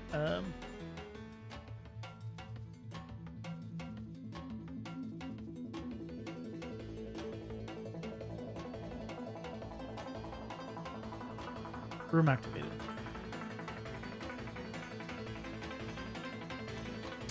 Bind event to room activated. Okay.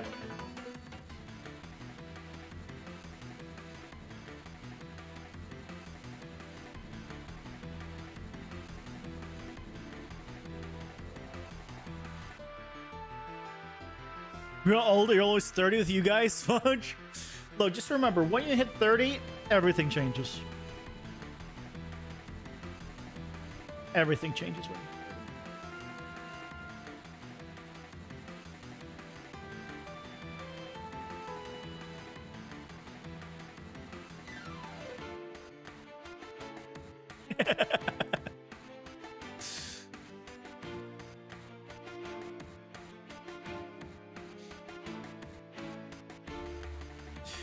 honestly, I should get it from the game mode.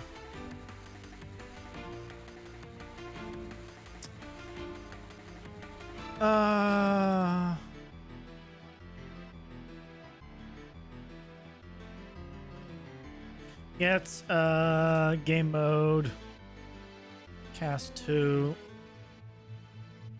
Is there any way to do this without a cast?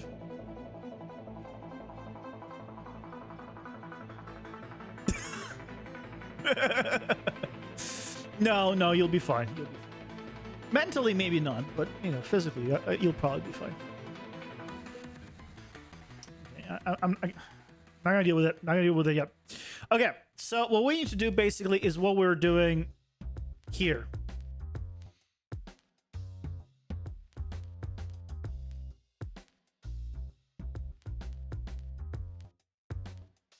Copy all of you.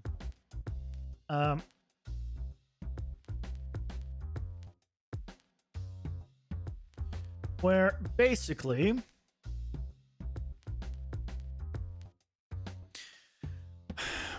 I need to return it to the original location. So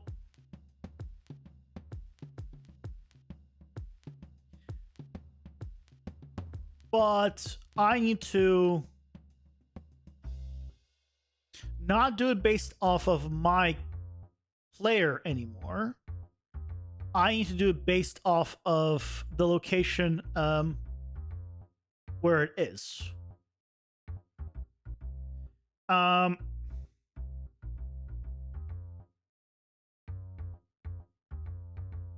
So, wait.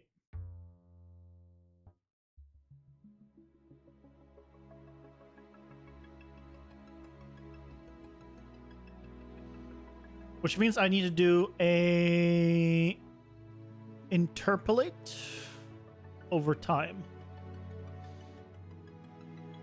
It's a cascade particle system, so Ultec, yeah. I kind of figured it would be.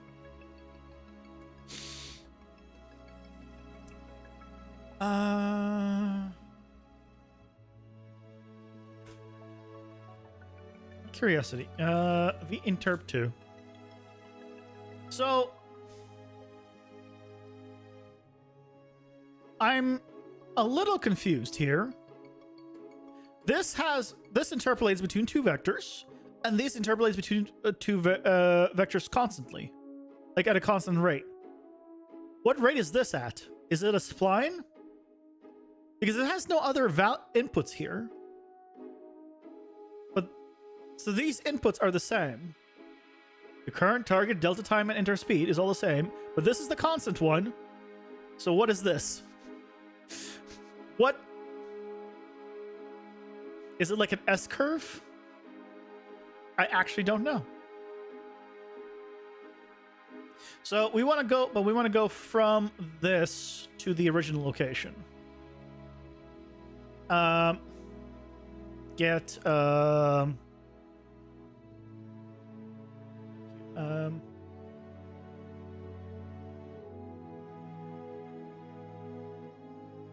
get world delta seconds. I hate that this is called this, by the way, still.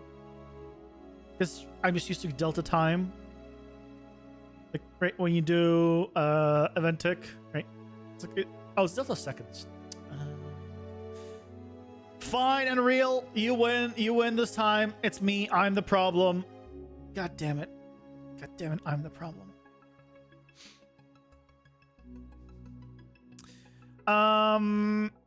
What was the old interpolation speed I was using?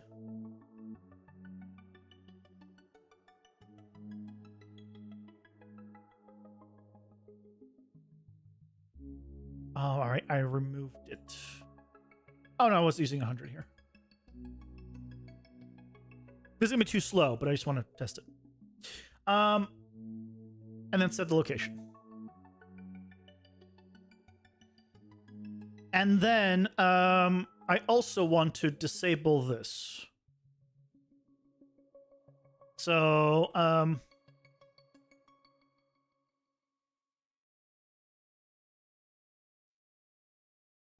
let's make a new variable. Let's just call it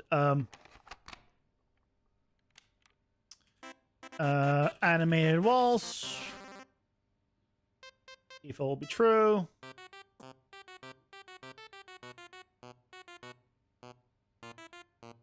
Yeah, I know. I'll fix you in a second. And as soon as this happens, animated walls will be false.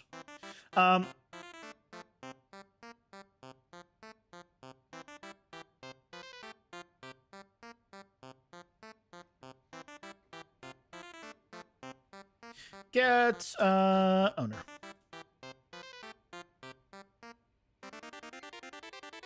Not this again.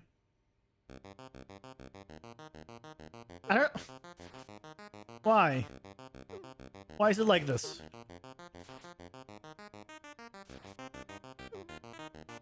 There we go. Is there a difference? Hold on. Why was the other one coming up? Get owner. Oh, this. God darn it. That's why it's like that. It thinks it's a possible thing, but it's not. Oh well. Okay, so this should move it back into place, theoretically, when I do this. Right?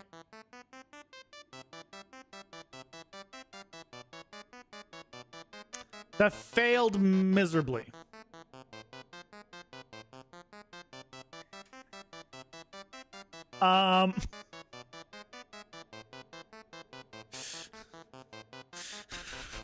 That failed miserably. So where's it going? Hold on. Where's it moving to? Getting the actual location. And we're moving it to the original location.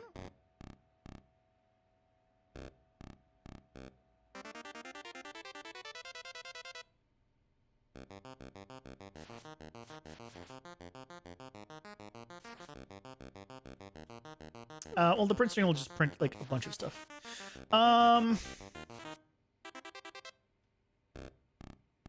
It does need to be the current one, which is correct.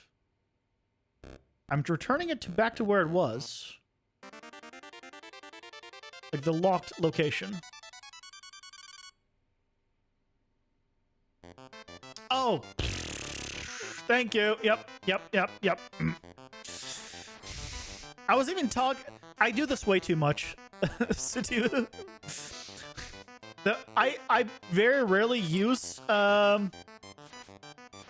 this, and so I always forget to freaking put it on tick. Yep. Custom event. Close or raise walls. No, I don't need to do this. I just need to do here. And just put this on false.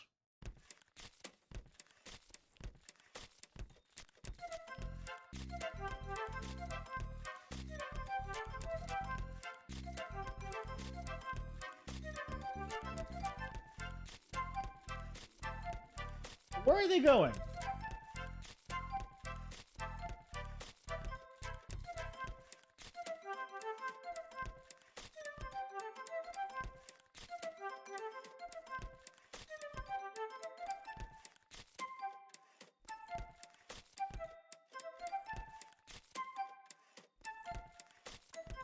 If I just make it the original location.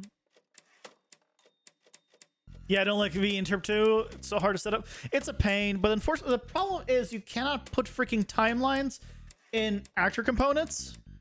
With a timeline, everything here that I'm trying to do would be so much easier.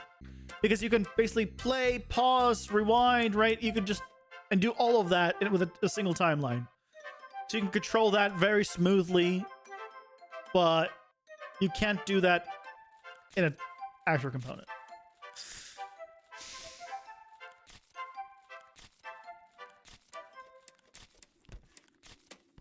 Oh, interesting. Why is this?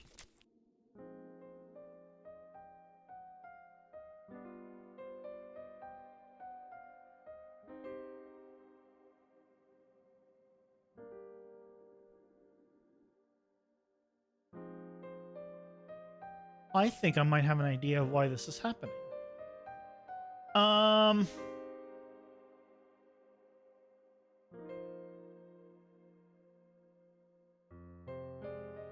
It's moving it down immediately before it has a chance to, I think, set this location.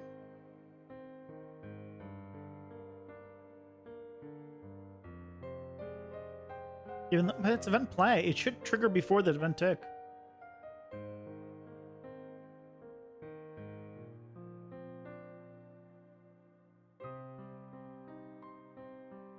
Why is it not all the way up?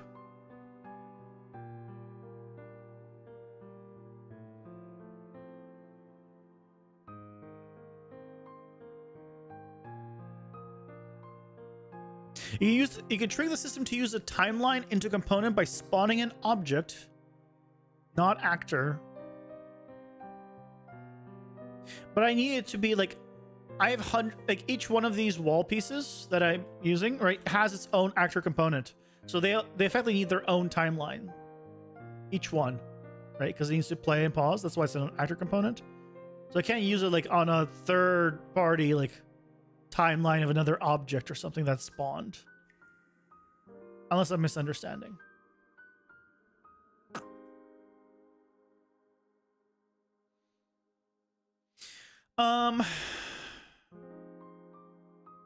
Why is this incorrect?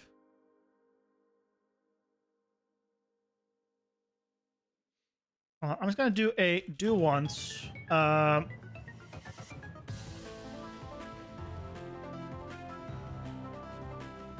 Oh, but then how do you do a do once on a delay?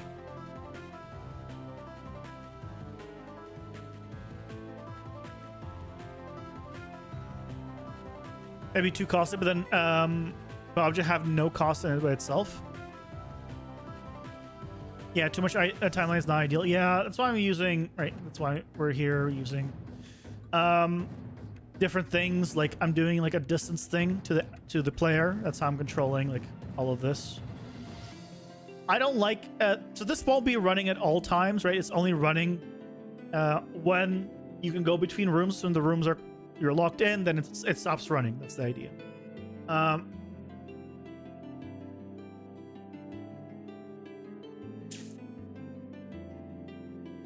But the question is, the original location of these, right, isn't this.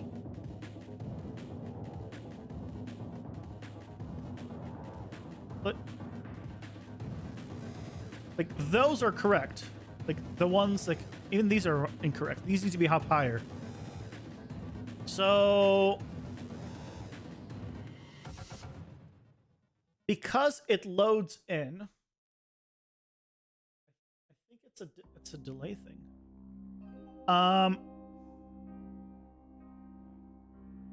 So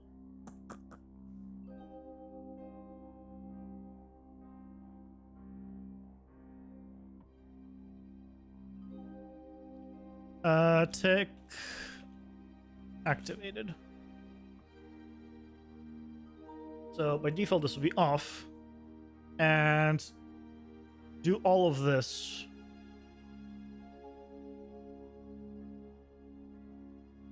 First.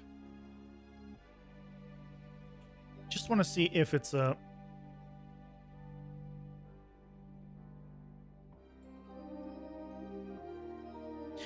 Why does it pop in after a delay?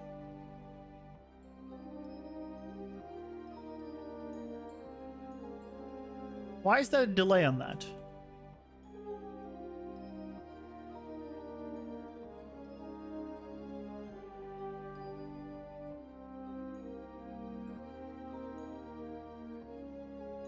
Because of this delay?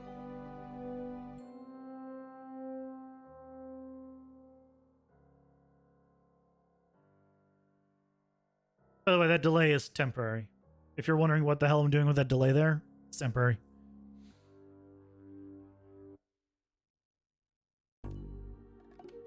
Change it in red is maybe a good indication. Yeah.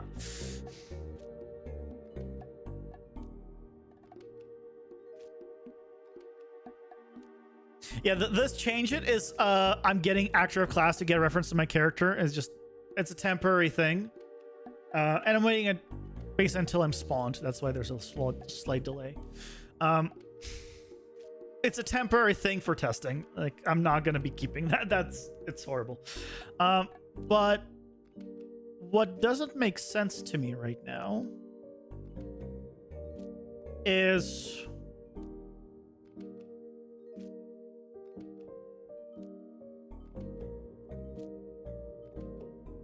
I mean, hypothetically, if I don't do any of this, I should just have walls here.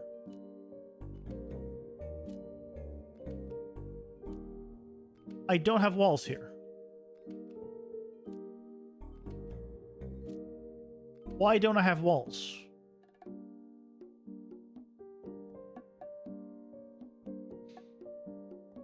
I'm turning off collision, that's fine. I'm storing the location of the walls.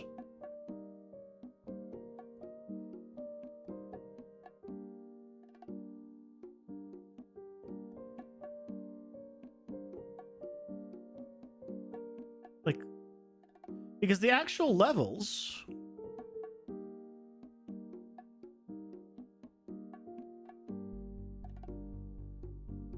right have walls.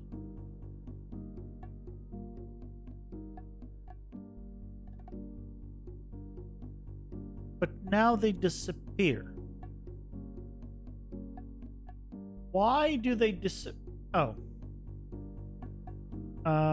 Well, this is true, but this is false, so it should not do anything. Oh, no, this is valid. This is valid still. It's still valid.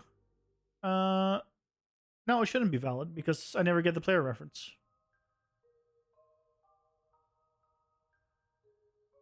It's the only place. Oh, wait, I said somewhere else. Set it there. Oh, yeah, that's gonna go. So it's not valid. It shouldn't be doing anything. Why did the walls disappear?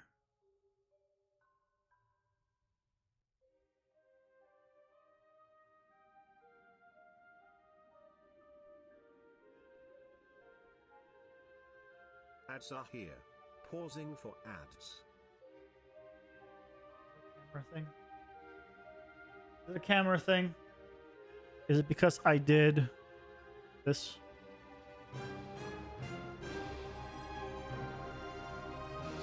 It's because I did that. It was a camera thing. It's because I messed with that value.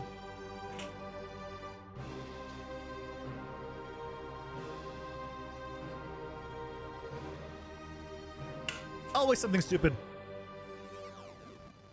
Okay, well, we figured that out.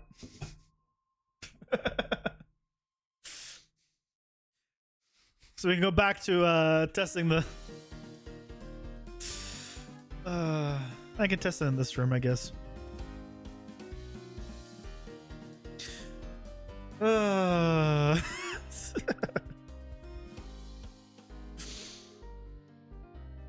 I don't know why the camera position is acting... Oh, I know why the camera position is different for this piece. Not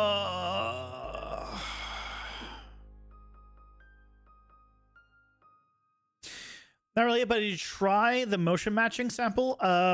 It just popped. I have not yet. Mostly because I'm not doing any 3D character stuff. That's really the primary reason. And just, yeah, haven't gone around to it. They haven't released the animation, like 500 animations or whatever yet either. So it's not like I have a lot of animations to test with. But yeah, I'm not doing 3D characters, so I haven't really looked into it. Oh, they just did. Hold on. Epic released the 500 animations.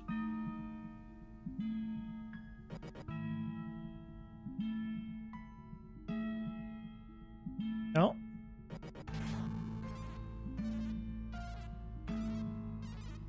Oh, they did.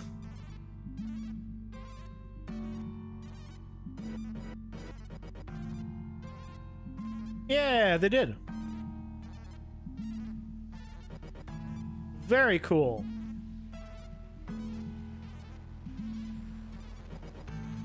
Very cool. You download it here.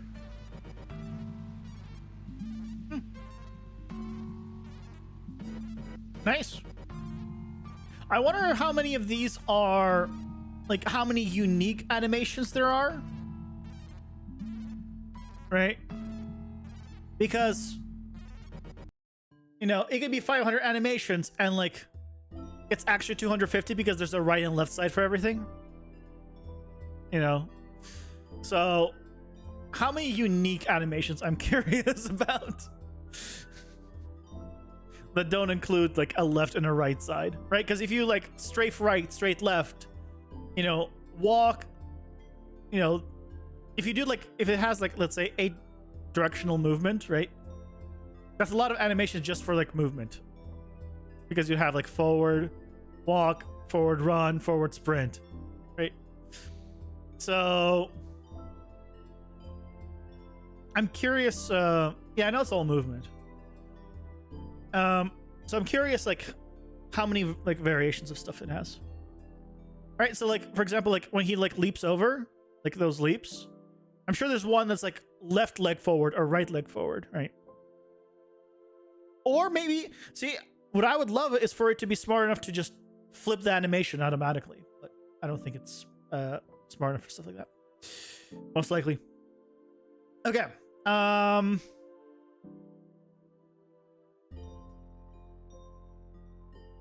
that I know that was a problem, let's do this. Aha! Okay. Now that's behaving properly. So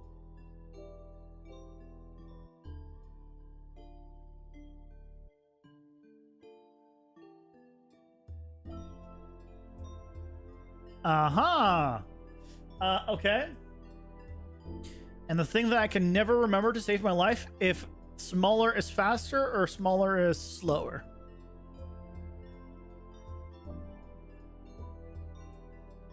Yeah, that was smooth. Okay. Okay. Good. Let's just test that on the the full scale.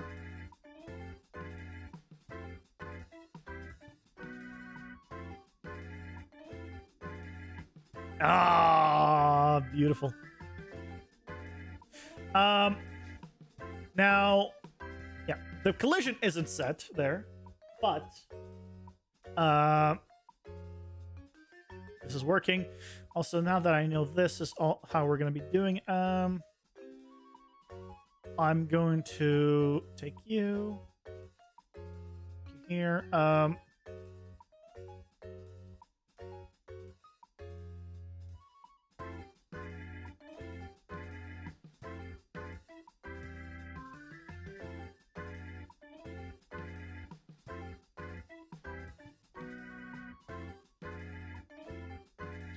Clean this up.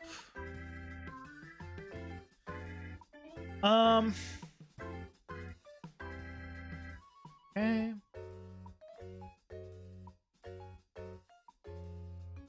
Oh, I deleted a little bit extra there that I didn't want to delete.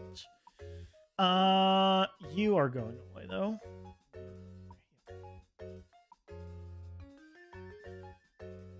Okay, so we have that. So now let's do the other one. So we have the activate room. And let's deactivate room.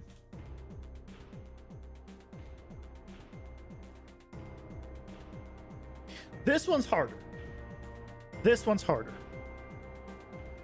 Because having it activated is all single location, but having deactivated, I wanted to go back to where it's supposed to be relative to my character, which if I'm moving at that time, I don't know how well the interpolation is going to work on a moving thing.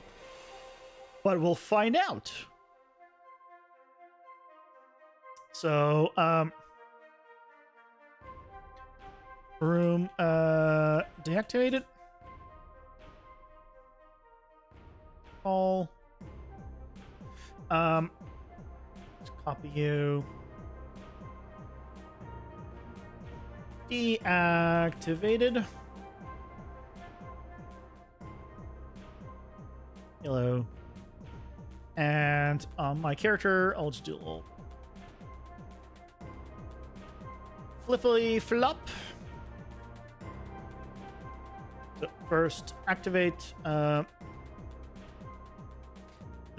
deactivate.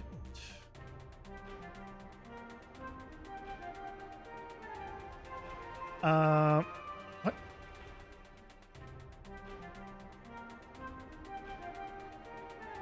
Oh. Yeah, well, I'm not doing this anymore. Yeah, this testing thing can go away.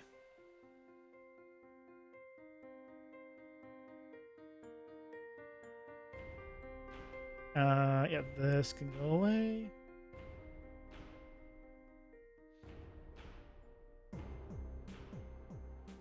Okay. The motion master choose the best animation to use based on the velocity trajectory. Seeing lots of little animations. Yeah, that's what I've seen. I mean, it's really cool, especially like, to do like more advanced stuff.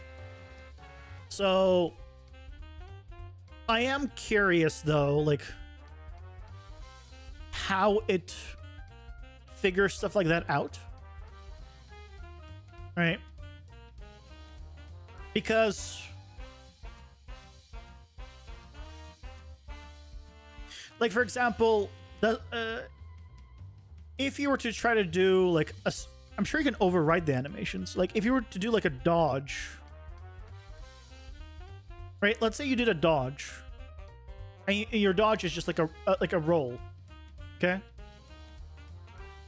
Is it? And you have an enemy just swinging right like under where you would like, you know, those videos where you see the Dark Souls, right? Collisions, and then the sword just misses just under you. I wonder if it would like detect that and adjust your placement based on that or not? Like, how much does it do, like, modify it, if at all? Is it just play the animation and it's rigid in that regard and then just blends between them? Or is it, like, far more fluid? So, yeah. There's, like, a lot of questions I'd love to, like, play around with. I haven't gone the need to test with it and just have other stuff to, like, focus on. So that's why I just haven't dived in. It's really cool. From what I've seen, it's really cool. Definitely something I want to, like, figure out more about.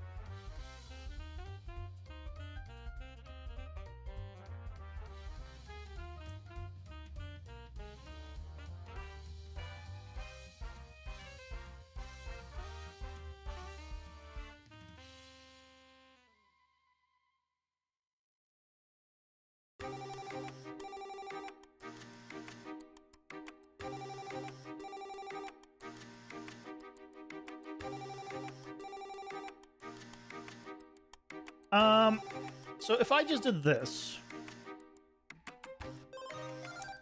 right, this is going to be bad.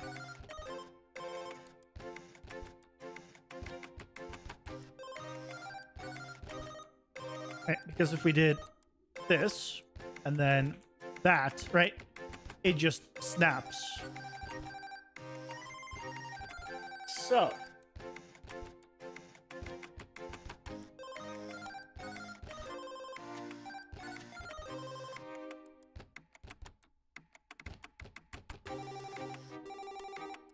So what we need to do,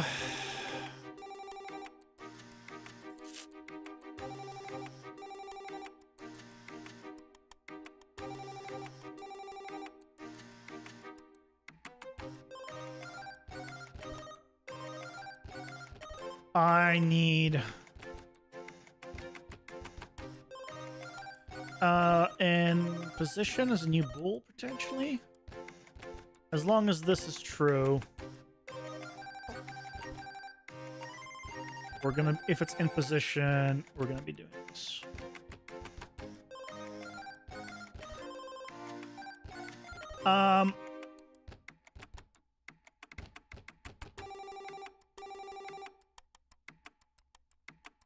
If we're not in position,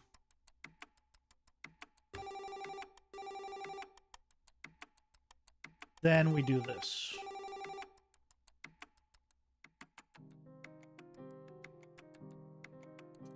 In position is on by default, and when it does this, it turns off.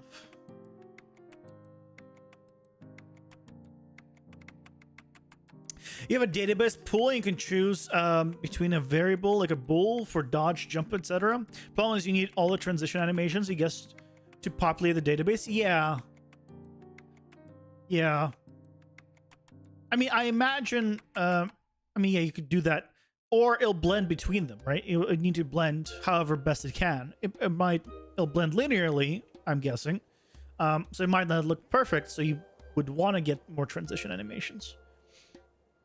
I'm just curious more like how it detects like the ideal scenario. Right? Like hypothetically, you're trying to do a jump. How does it know how far you should, like the animation distance? Is it based on your velocity? I guess then, okay, it goes based on velocity. If you're slower, it's going to do a smaller jump animation. I guess that makes sense. I need to like, yeah, I need to like dive into it. You can still use animation blueprints control rigs? Yeah, I would hope so.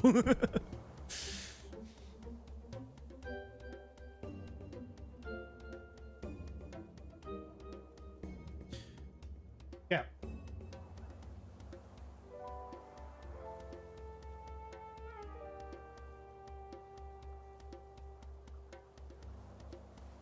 You do that in the sample? Oh, okay, cool. Yeah, I should at some point grab the sample and just, you know, dissect it.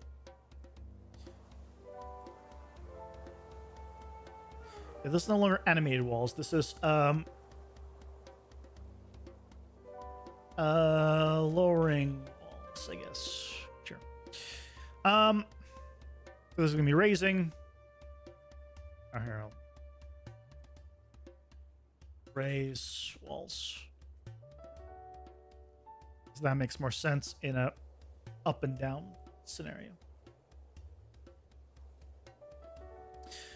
Okay, so what we want to do, whether the location was successfully set, not swept, or whether the movement occurred at all if swept. Okay, so basically, we need to do this here. And then when it's successfully set, we say in position to be true. We just set it. Sorry, not in position. Yeah, in position to be true, which will go back here. Yep. Now, we're going to interpolate this from the current location, and the location that it needs to be is basically this setup, this location.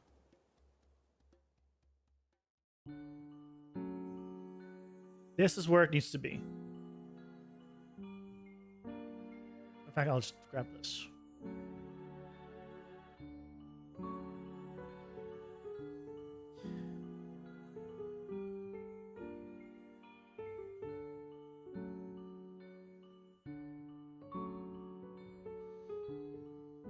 And as soon as it's in the correct location, it should continue on.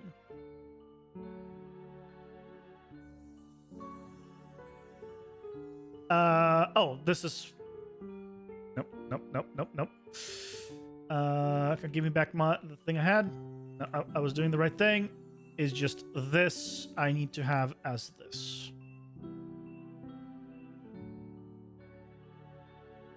Yeah, because we're doing the we're not doing the interrelation here. So I don't know how well this is going to work, but I don't need this to that.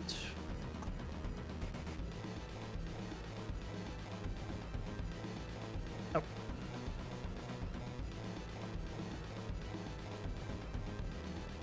Okay. The line trace into an edge and look for the best animation to use in the database. It's probably a tab that you can see in runtime. Yeah, that makes sense.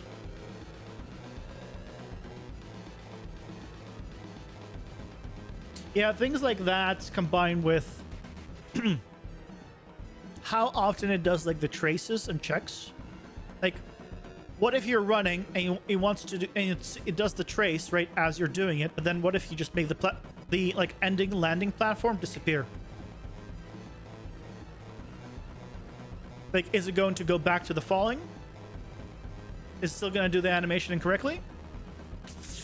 Stuff I would want to check.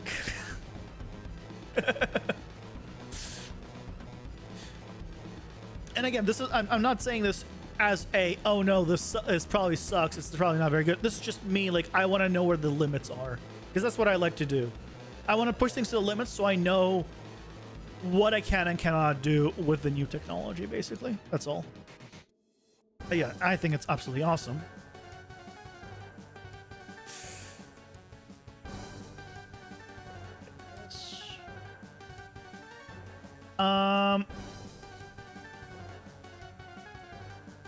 Where the location was... Oh!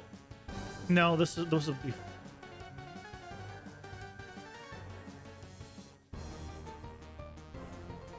Oh, I need to do basically if this...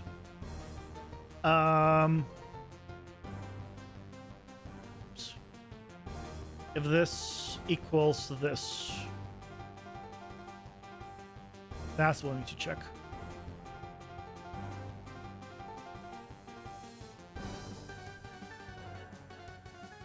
And if it's true, in position to be true. And I might give this a little bit of a wiggle room. You just realized that the dupe move and place more than 100 objects, and they're not instances? Oh, that you duped and moved and place 100 objects and they're not instances? Yeah, when you just move and place things, yeah, they're not automatically instances. Hey, Storm Run, welcome in. How's it going? Yeah, ideally, yeah, you'd want to convert it to instances. It's a prediction thing, so and the chooser looks for the input you gave him. You can change the weight of the previous, current, and future frames too. Oh, very cool. So it covers all bases. If you gave it 5 frames extra to look forward into, right? Then if you change it after those 5 frames, then it makes sense that it wouldn't react. Makes sense. Day 5, the same widget for you. Lots of functions. Hey. As long as progress is being made, I see no problems here.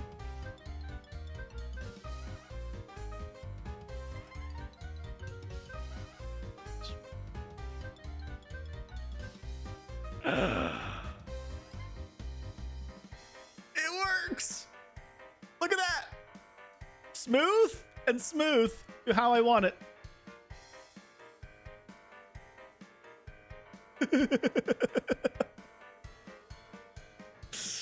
It actually turned out good. It turned out good.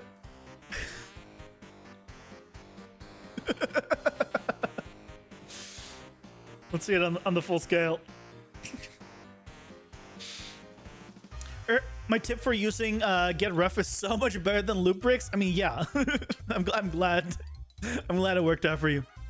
I'm wondering if you put some textures just to see if I remember that. You need to place in all objects. So when you're like, if I was to drag out, right, a cube into the level and then just place them around, right? These are not instances of each other. These are individual static meshes. There's ways of you can convert them to an instance actor, I believe. If you do merge, sure, let's put in the content. Is it merge? I might be thinking there's a way of doing it. I don't think this will make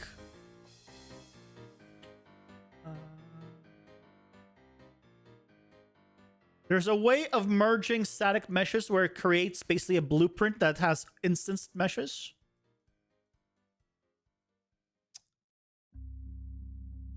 Is it batch? Yeah, to use as much instancing as possible. There, I clicked batch, and it created created a single actor. So this is now a single actor with these all instanced.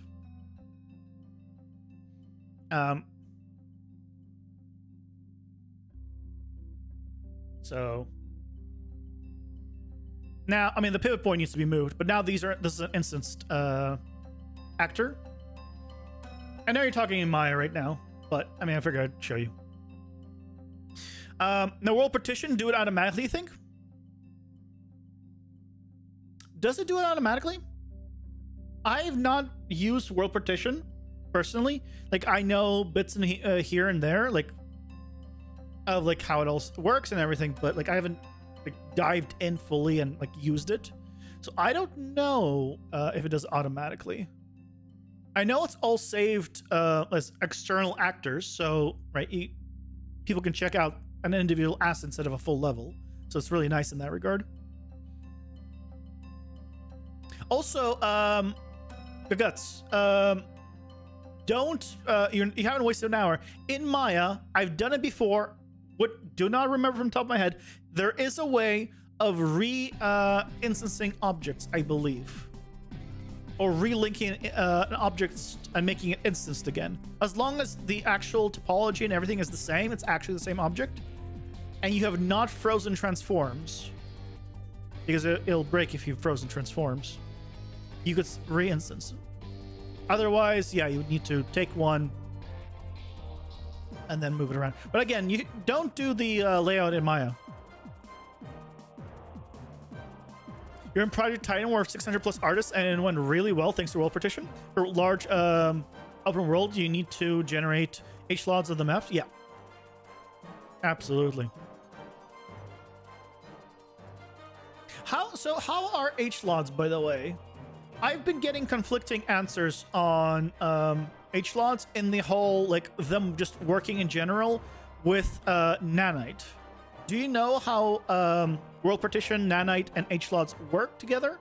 Because I imagine you guys were using Nanite for that environment. I can't imagine that you guys weren't, considering it was Epic based. Some things are not connecting the way you want. You're gonna change some stuff anyway. Ah, okay, got it. You're discussing because you can maneuver better than in Unreal. Ah, really? Wait, haven't you just recently started to use Maya? I thought you knew like Unreal from like before. Bam.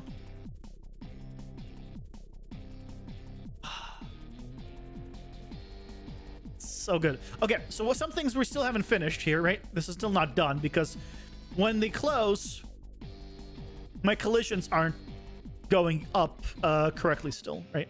So I still need to update my collisions to update. It worked well only since 5.4. Really? Wait, were you guys in 5.4 for the for Titan the entire time?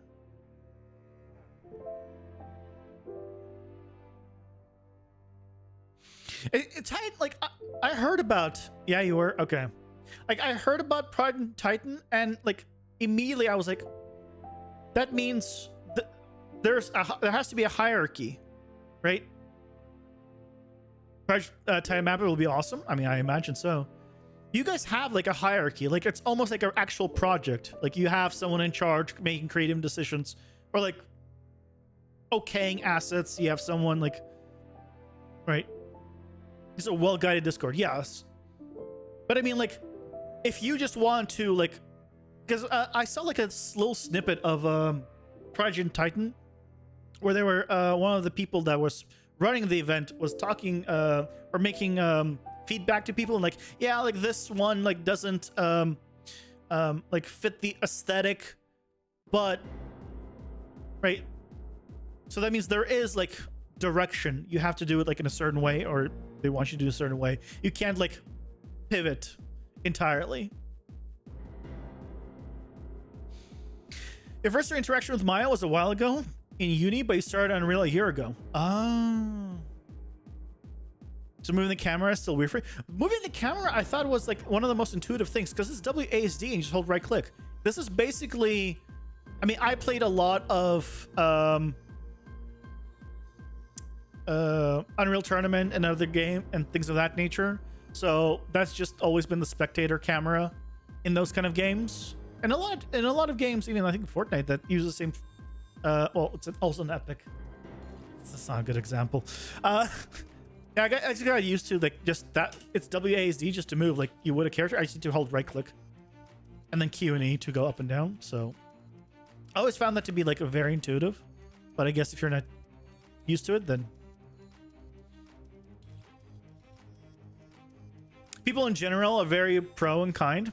Yeah, I imagine they would be, because otherwise, I'm guessing that you guys would like they would kick someone else if they were just being an asshole. So. Although I don't know, like, yeah, I don't know how the hell that works.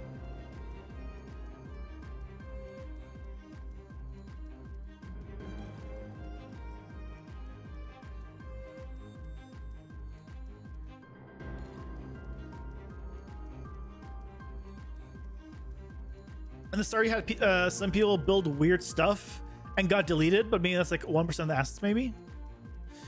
Yeah. Always gonna be stuff like that. Always gonna be stuff like that. Okay.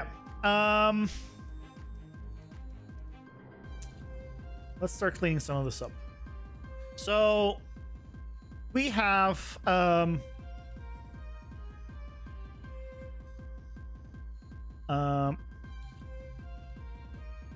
regular Ads are here. Pausing room. for ads. Nope. That's him.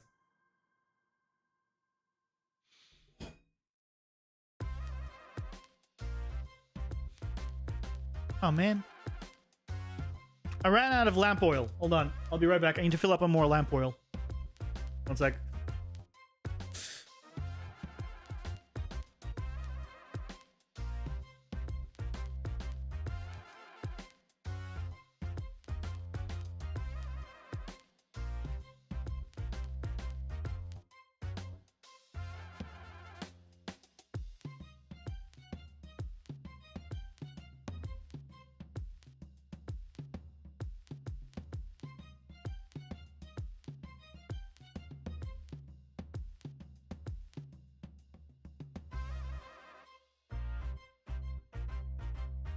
Lamp oil acquired. It's much thicker than you'd think. A little too viscous.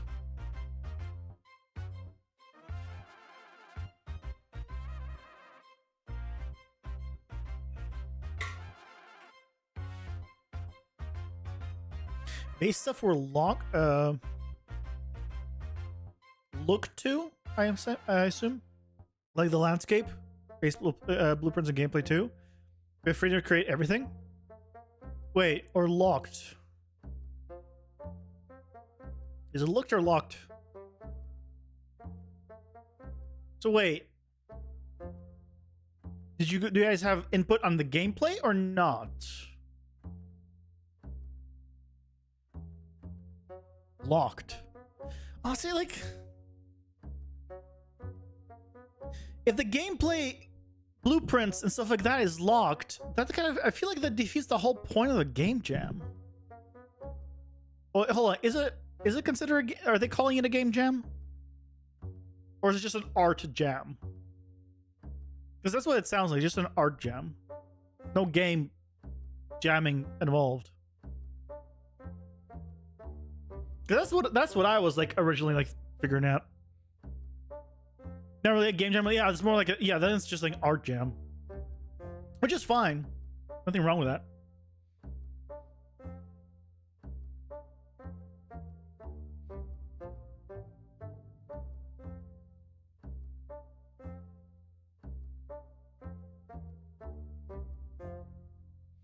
Lil is saying yes, yeah. But basically all like creative stuff. It's not really like, yeah, it's like basically if you're an asset artist of some kind, then you have a place. But wait, does that mean that you couldn't even do characters?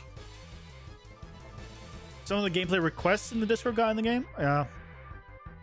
Does that mean you couldn't do characters? Like build characters and set those up? Or some people could do that?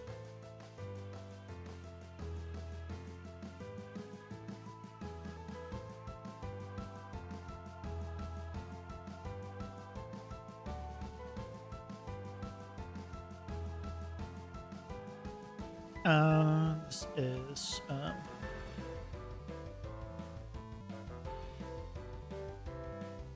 these walls.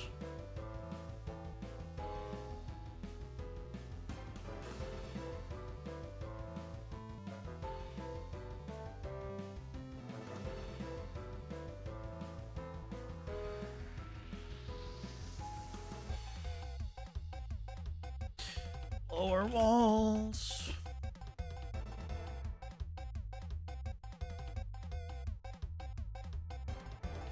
They build a modular way to do characters like head, torso, etc.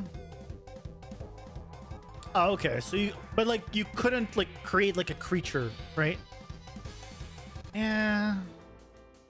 This definitely doesn't sound like a one for me, but I can see why, like for people that are just like starting out, like that's a great experience.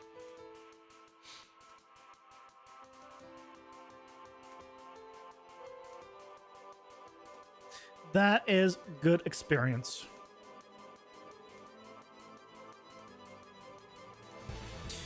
Okay,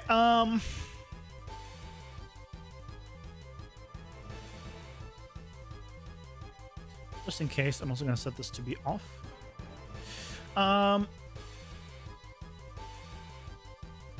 So we need to do the this scaling and the location.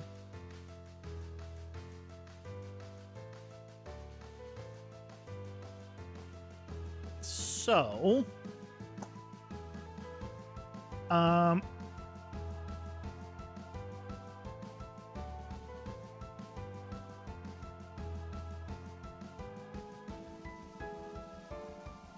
let's take you. Let's move you. You know, I don't want to move this everywhere, so I'm going to do a custom event, adjust walls, or yeah, adjust walls.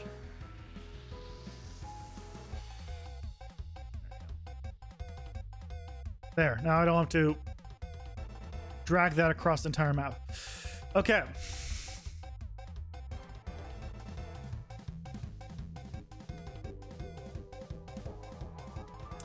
Much better. Okay, so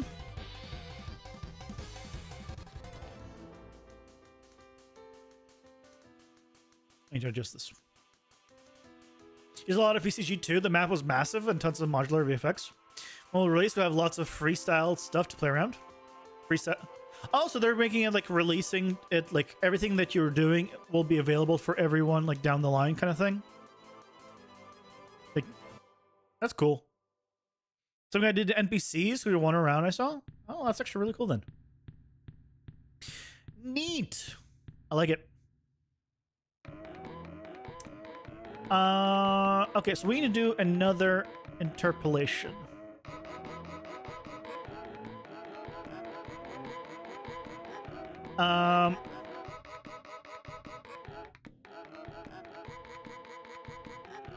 So I need to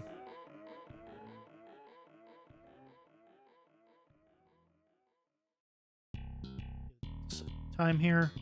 So the target is going to be the collision wall scale. And then the current will be get actor scale 3D.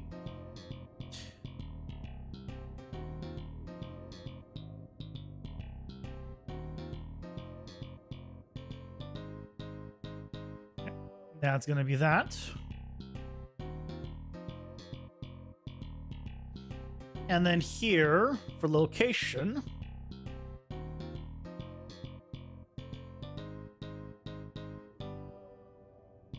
okay, and location is this, and here it's actor location.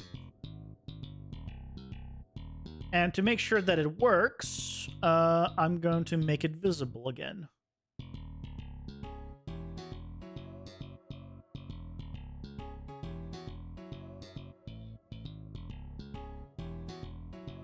You don't know if it'll check all the assets in terms of copyright and stuff to see if it's not stolen models, etc. Ah, yeah, they'll probably need to do that. Especially if they're going to put it available for people.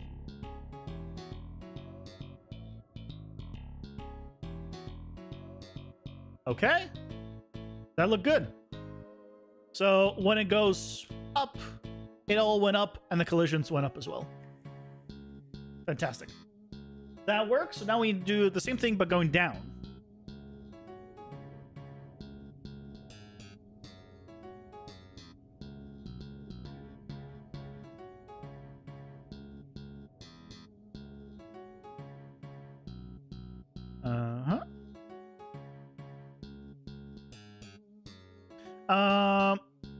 I need to... You know what? I will continue from here. I'll just have it so the false and the true just go this way. Just so I don't have to, like, move this, like, all the way to the right. It doesn't matter.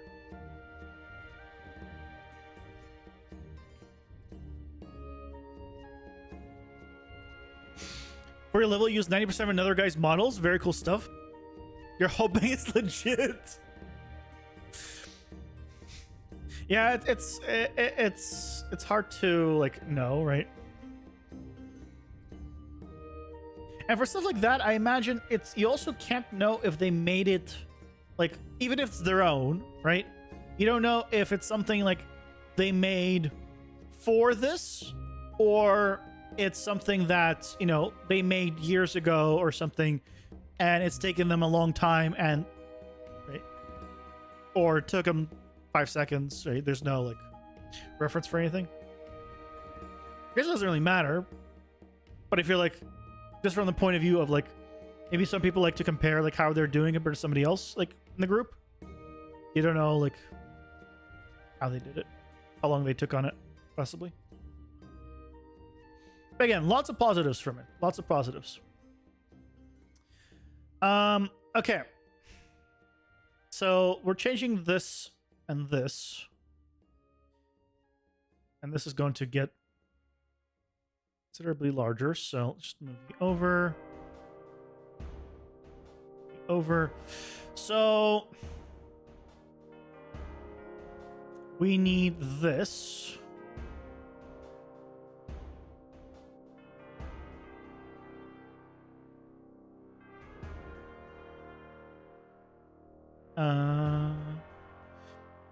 This goes to pure get.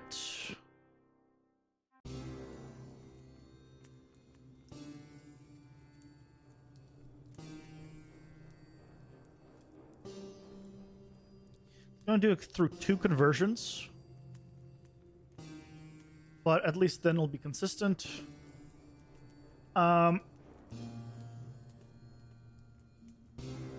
Split X, Y, Z.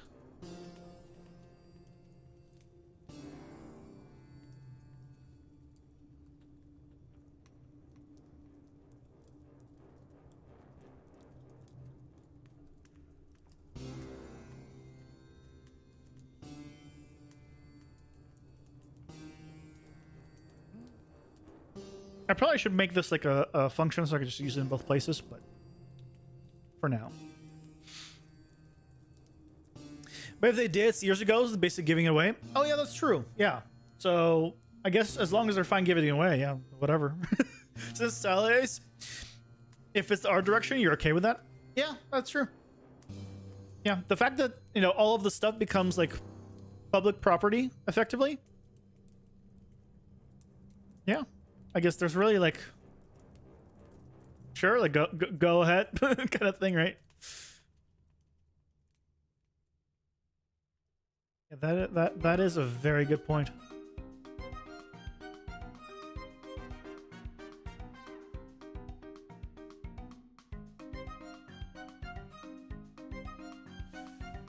I guess I am using both, so yeah.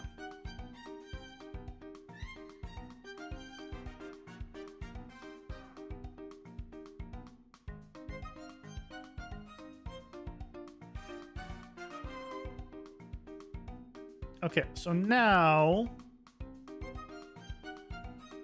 it should all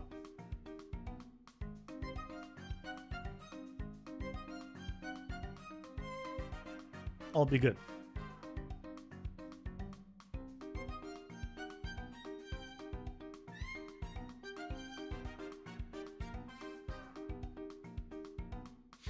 Eight by 8 kilometer landscape, lots of stuff hidden. It'll be an hour of just exploring the world. Yeah, that sounds pretty good. What is the because you said the game like is basically locked down. What is the actual like gameplay of it? Is there a game like is there like actual game, or is it more of like in an interactive like art experience type thing? I'm curious. Yeah.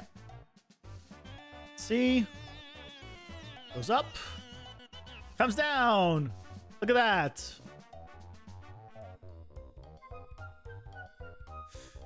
Oh, that's so good. Yep. Now it updates. Also, for those of you that weren't here before, if you're wondering why I have like boxes on top of boxes effectively, right? Because we have the gray or perfectly overlapping my other ones. Basically, the way it's set up is these guys are moving down. They're not scaling down. They're moving down. And I have the material is just masking it so they doesn't appear like it's going down. It just appears like it's just disappearing into the world. Yeah, it's Gagut's idea. It was a great suggestion of how to fix this. But because of that, the collision box is also moving down, which is a problem because I can walk underneath levels. So I was literally being stopped by the level above me. So thanks to Gut's idea, disabled the collision on like this object. Right now is just a blue checker box, but let's imagine it's a bookshelf. Right, it won't have collision, but through the actor component, it is right now, again, per object, generating just a box that perfectly overlaps it in terms of its size, and that box, instead of moving down, scales down. So effectively, the collision then properly goes down and does not go into the ground of the previous floor. So yeah, it was a great idea. Do you want to induce seizure in chat? Let's not. Thankfully, I don't think it's intense enough to do it. But I don't want to be proven wrong, basically. So let's set the mode to hidden again. And so now, when it goes up, I'm actually locked in. When it goes down, and also, I can ride it like an elevator. Da-da-da. Oh. Yeah. I love that it's smooth.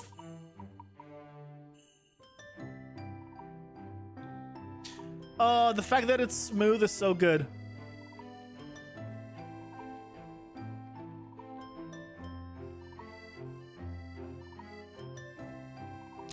The thing that I'm gonna need to figure out, though, still, is, right, let's say I'm walking into this room and you'd want it to, like, close in behind you, right? But what if you were walking in and then you immediately, like, dashed backwards? So you, like, walked in and then, right, basically, you could potentially, launch yourself, as we just did. Potentially, you can get into the behind, like, out of the room. So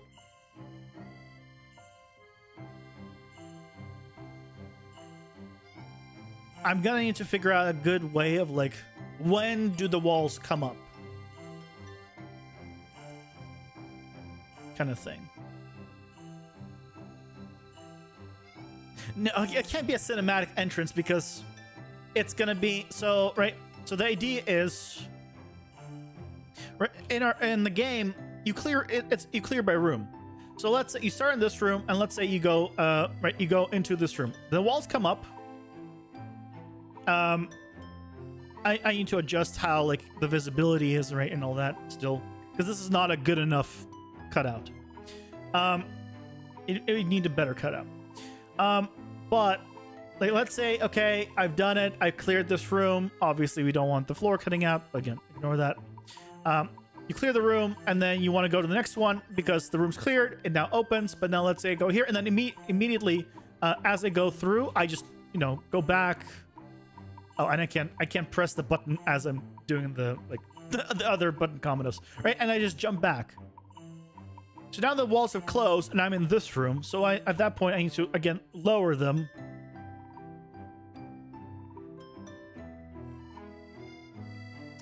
So what I might need to do, and I cannot disable, maybe I disable dash when I just enter a room for, like, a split second while this is coming up.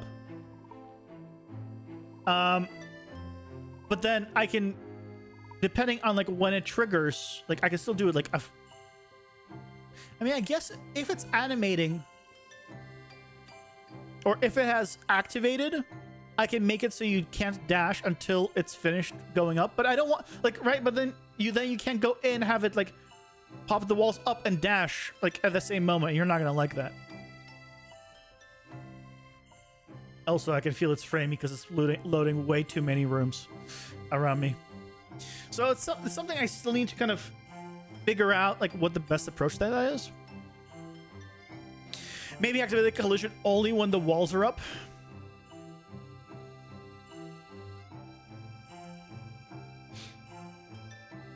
Or maybe adding a force impulse when the walls moves. Maybe. Hey, Matt Grower, welcome in. Currently working on the walls to my little dungeon game, which is like a combination of like Binding of Isaac, Hades, Dead Cells, and things of that nature. We just set up the walls where when you enter a room that you haven't cleared, the walls will smoothly come up, and when you clear the room, they'll come down and they'll adjust like dynamically, as you see, based on my distance to them. So you can go between any rooms, and when you're in a room where you haven't cleared, it'll come up. So, yeah, the doors will be non-existent. There will be no doors. This is all blueprints. Why is there a wall here?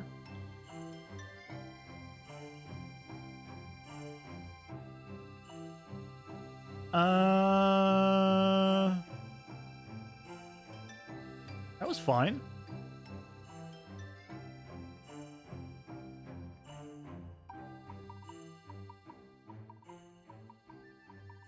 Something's up. Is it only a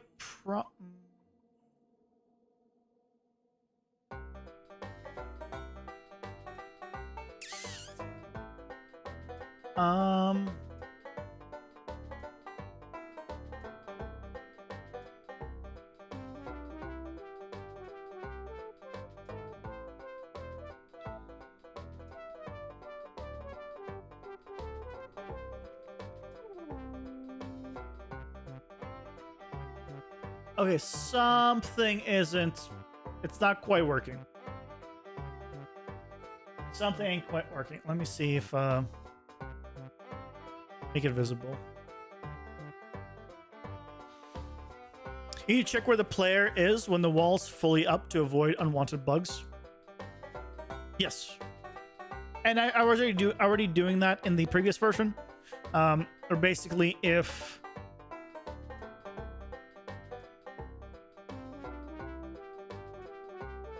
Oh, you know what it might have been?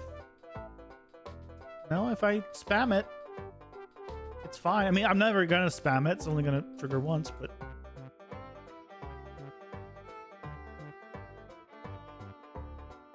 No, that all looks correct.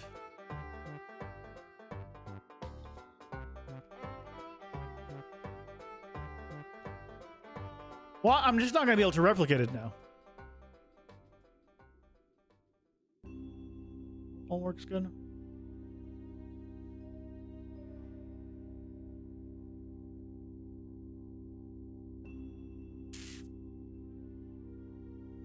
Okay, well. I managed to get myself stuck there. Okay, well, it was probably when I was just trying to test out like some button combination. That's gonna be tough to test. But I guess we'll get to that at some point.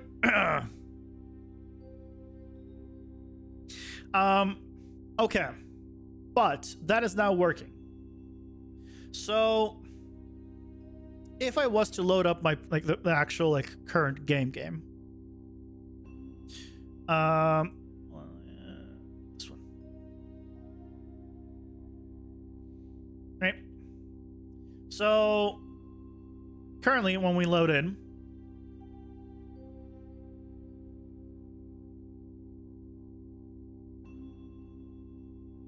you know what I might do? I might, to help with the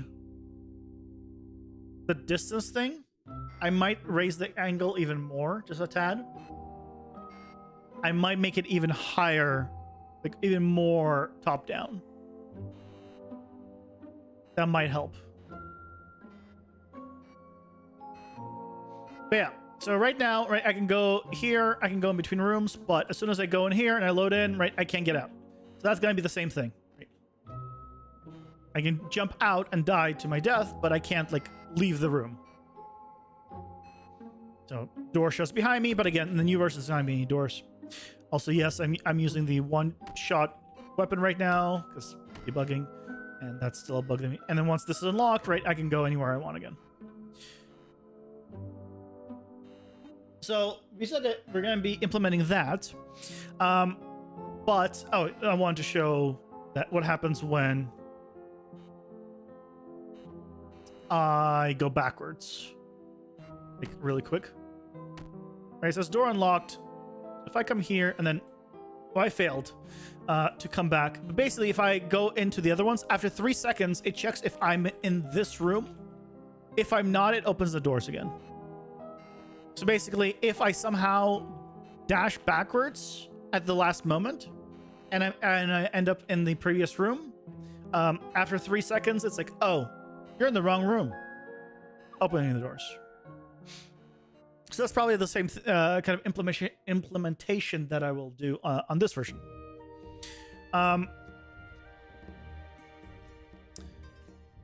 Yep.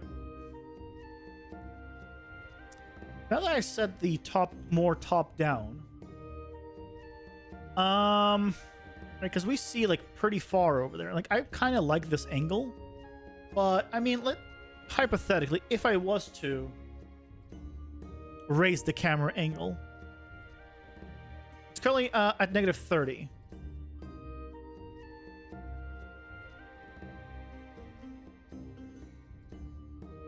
If I did -40,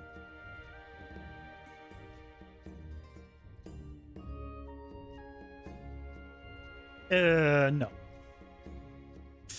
-40 is way too much. No.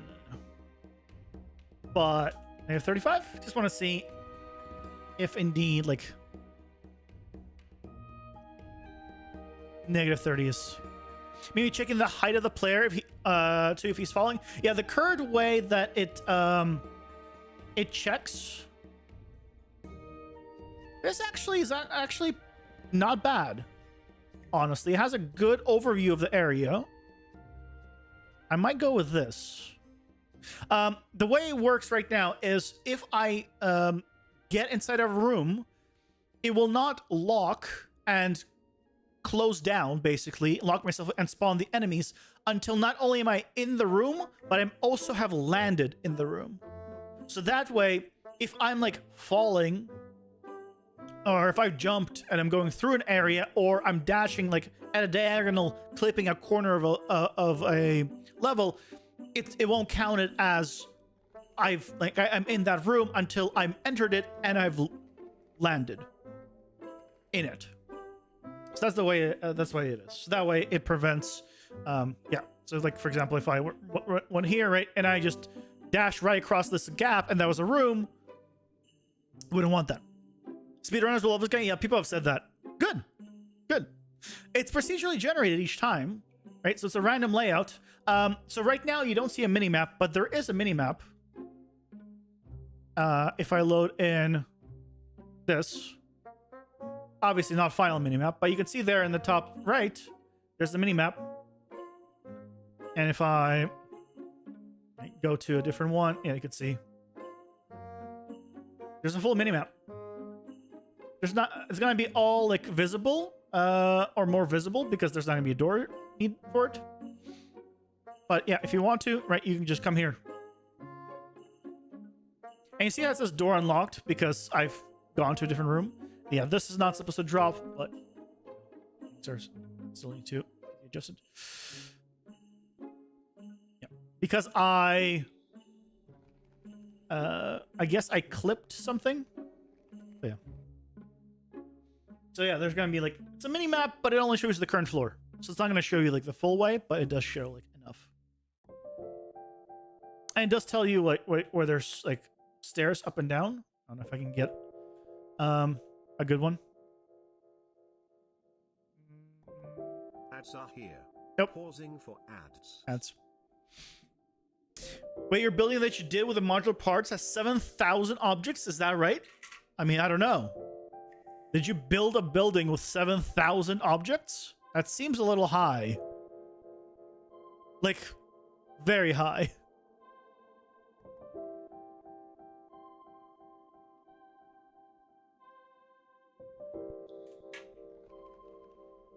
Like, depending on the complexity of building, maybe like at like 7 to 14 times too high, if not more. It's a building I mean, yeah, but also like depending on the type of building, it's going to be like a little different. But hey, Mr. Solar, welcome in. How's it going? Oh, also we're seeing this this angle for the first time. This angle is actually not bad. Yeah, we're gonna go with this 35 angle. We're gonna see a little less in the distance and see more top down. Oh, good job, me. Which I think is gonna help with system.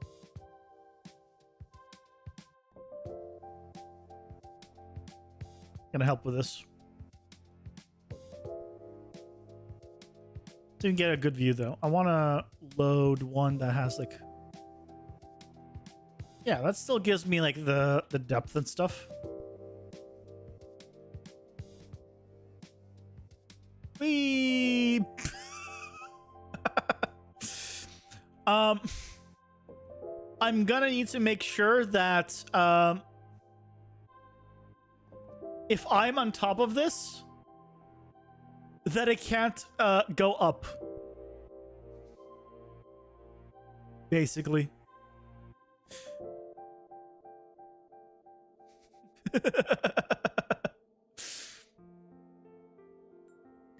But yeah, we actually managed to do the walls. I was really worried about actually succeeding on this. Of whether or not this will work like smoothly. But no, it worked really well. They will petition handle automatic instancing, or maybe U5 in general now. Because they can tiny you checked it's 178,000 actors. Now there's a difference between what kind of actors they are. I don't think it's automatic instancing. Otherwise, instant static meshes with instances would just not be needed. Yeah, go ahead, show me in Discord. But don't mind me if I pull it up. Or pull up a picture. If you don't want me to, I won't. But if you give me permission, I will.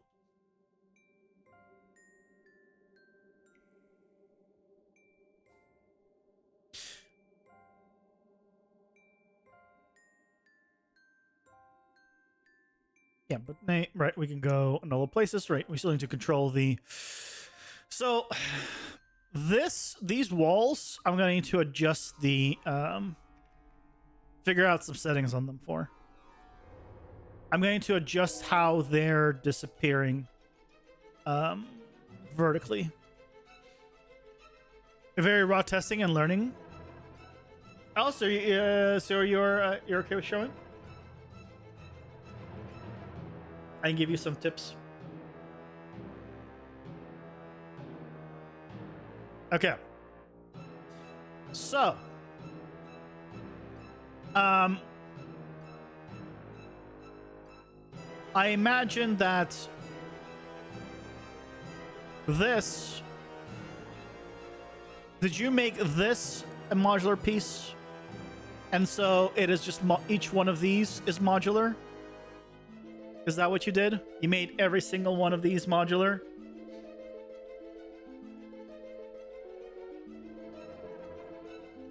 Yeah, that's too much.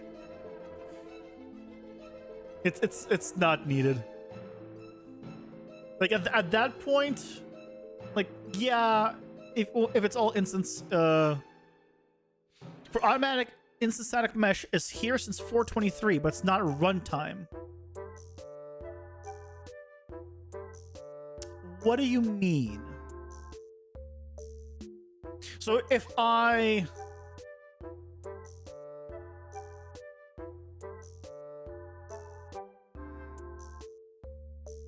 So if I have a cube and I copy it around, is it going to have the draw calls equal to how many cubes I have? Because I think it should. It won't have like one and then a fraction for each copy of it, because that would be an instanced one. I think it would be individual for each, like full conversion. I guess I would need to test it, but I'm pretty sure that's still the case. Otherwise, again, what's the point of instant static meshes? Because then it would just do it automatically. Don't do each one of these as its own instant static mesh, or as their own modular piece, because these are all the same. So you could just do like a big section of it. Like you can do like two of these at least. Or because of how it's shaped, maybe you do like this corner, these four together, and then it's 4 per level, because these 4 is the same as those 4, same as those 4, right? And then you can at least it'll be less instances that way. Because basically you need to think of it this way. The reason you want to make something modular is because you want to reuse it somewhere else, right? So, but if you're not going to be reusing it, it's only one draw call if it's the same mesh and material since for Reddit says so. Interesting. So then the question that I have is, what's the point of instant static meshes? Why is that improve performance? Because instant static meshes does improve performance. Last I checked. But then what's the difference? Because that's the same. It's using the same material for all of them, and it's the same mesh for all of them. Right. But yeah, I was saying, basically figure out like what you're going to be reusing. And if you're not going to be reusing it, then you can have it as one mesh. Look at your other buildings. If you're not going to be reusing something, you can do it differently. What other thing you can do is this can be one big mesh. This whole pillar, in fact, that's probably how I would do it. I would make this whole thing one mesh. Now, I am seeing that you have like this. This would be separated. I'm talking about the main pillar that's all the same width. I make it one mesh, and just the material would be tiling as the base. So that way you just take the basic one, and you just scale it up, right? And then you can use that. And then, right, this would be the same thing. This entire like section here, this entire side would be one thing that is scale independent, because it would use a material that works off the scale, right? So I don't know if you have these as 3 different ones, because this one's a different size. No, just have this all be as one, and it's just one that you placed and scale. Because imagine you not only have, let's say, a cube, you have a rectangular cube, you have a squash cube, you have a long cube, you have a short cube, you have a tall cube, right? Because it's all one cube, you just play with a scale. It's the same like when you have like you're making a landscape with rocks. You don't make thousands of different rocks. You make 3 or 4 rocks, and then you scale them, and then move them and rotate them, and it will look like different rocks, even though it's the same rocks. The same thing. Okay, this would be like one thing, and then then all of a sudden, instead of however many you have here, this is at 4. Right, and then it's obviously instance up and down.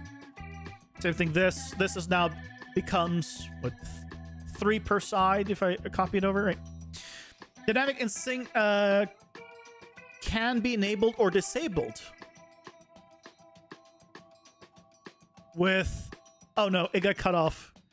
Asterisk, asterisk, asterisk, sh draw commands. Okay, I can test that. But yeah, that's where I go with Guts. Start with things like this, right? Okay, I understand why that's like a separate thing. it's probably like a separate detail that sticks out. But you can get away with doing this long one. Mesh draw commands, dynamic hits. Ah, perfect. Thank you. Yeah, I forget the spacer dots. It's just because I think it thinks of it as a oh, it's because it has a COM there, I think. So maybe it thought it was like a URL, and URLs are not allowed, so it like butchered it. But yeah, that's my quick bit of feedback. That's go nuts. If you scale and stuff won't stretch the texture, that's what I'm saying. So there's multiple ways to do it. You can do triplanar, which I wouldn't recommend, or you can do I have a tutorial on this of how to scale things.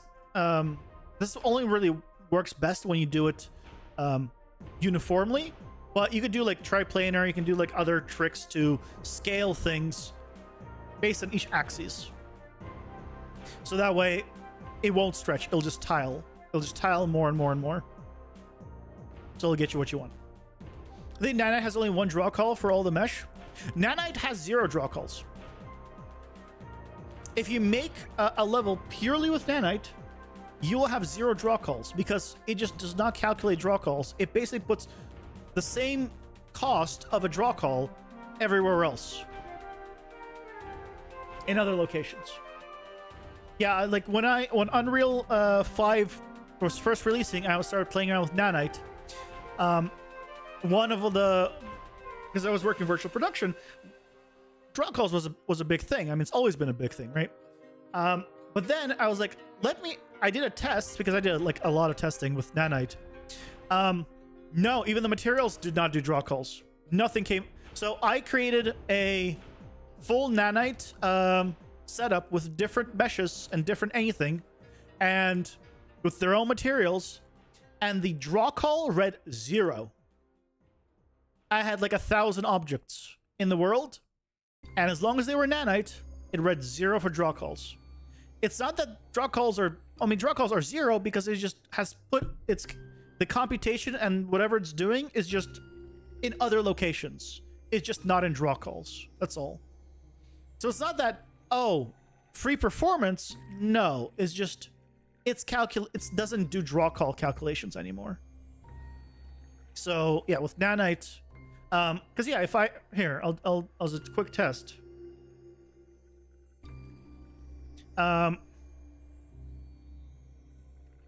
If I do better yet, empty level, basic, shapes, cube, right?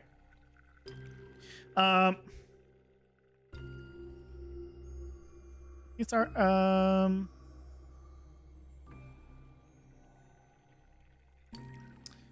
I forget which one has the draw calls. Draw primitive calls. 960. Let me.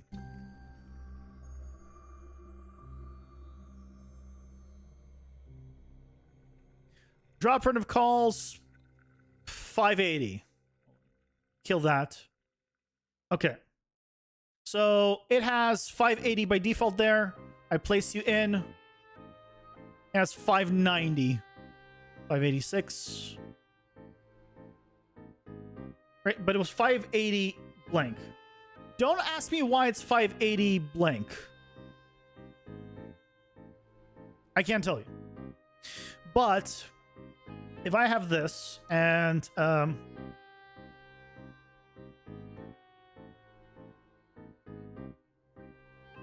just gonna browse to it. Copy here. Take this cube. Enamel nanite.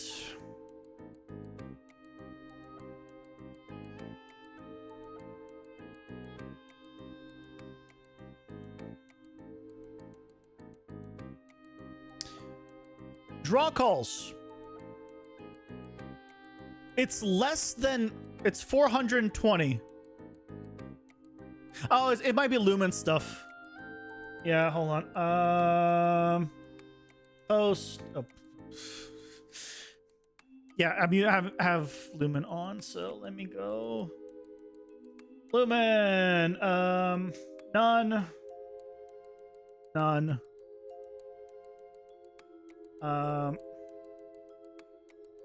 Unbounded.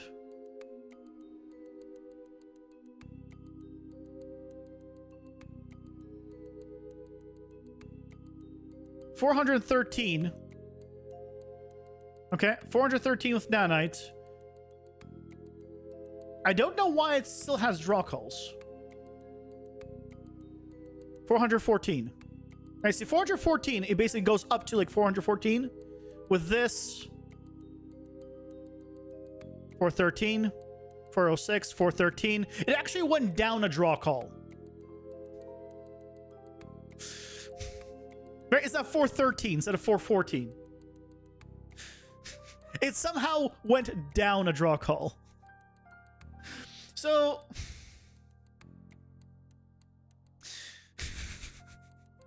that's why I say, like, nanite no longer shows draw calls, right? This is an empty level now.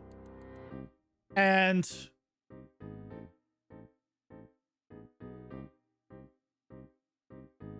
yeah, I don't know. So now it's 409.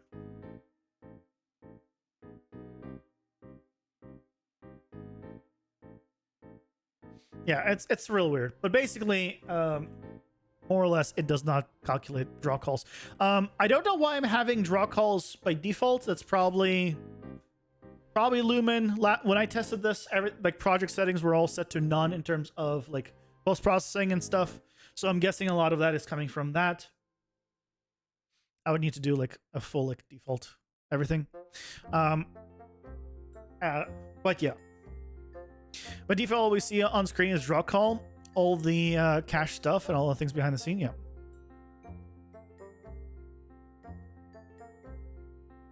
Iraga Guts, well, thank you so much for joining me. Oh man, it is not. Holy crap! It is. I gotta go. I didn't even realize it was so late already.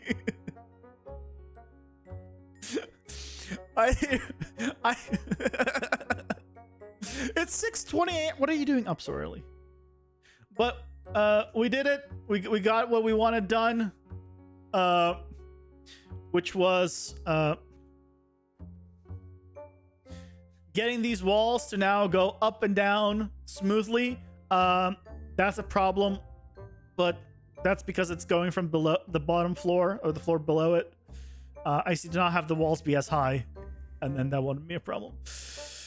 But yay, it's now smooth, and it goes up and down, and it's based off where my placement is, and it works. So yay, we did it.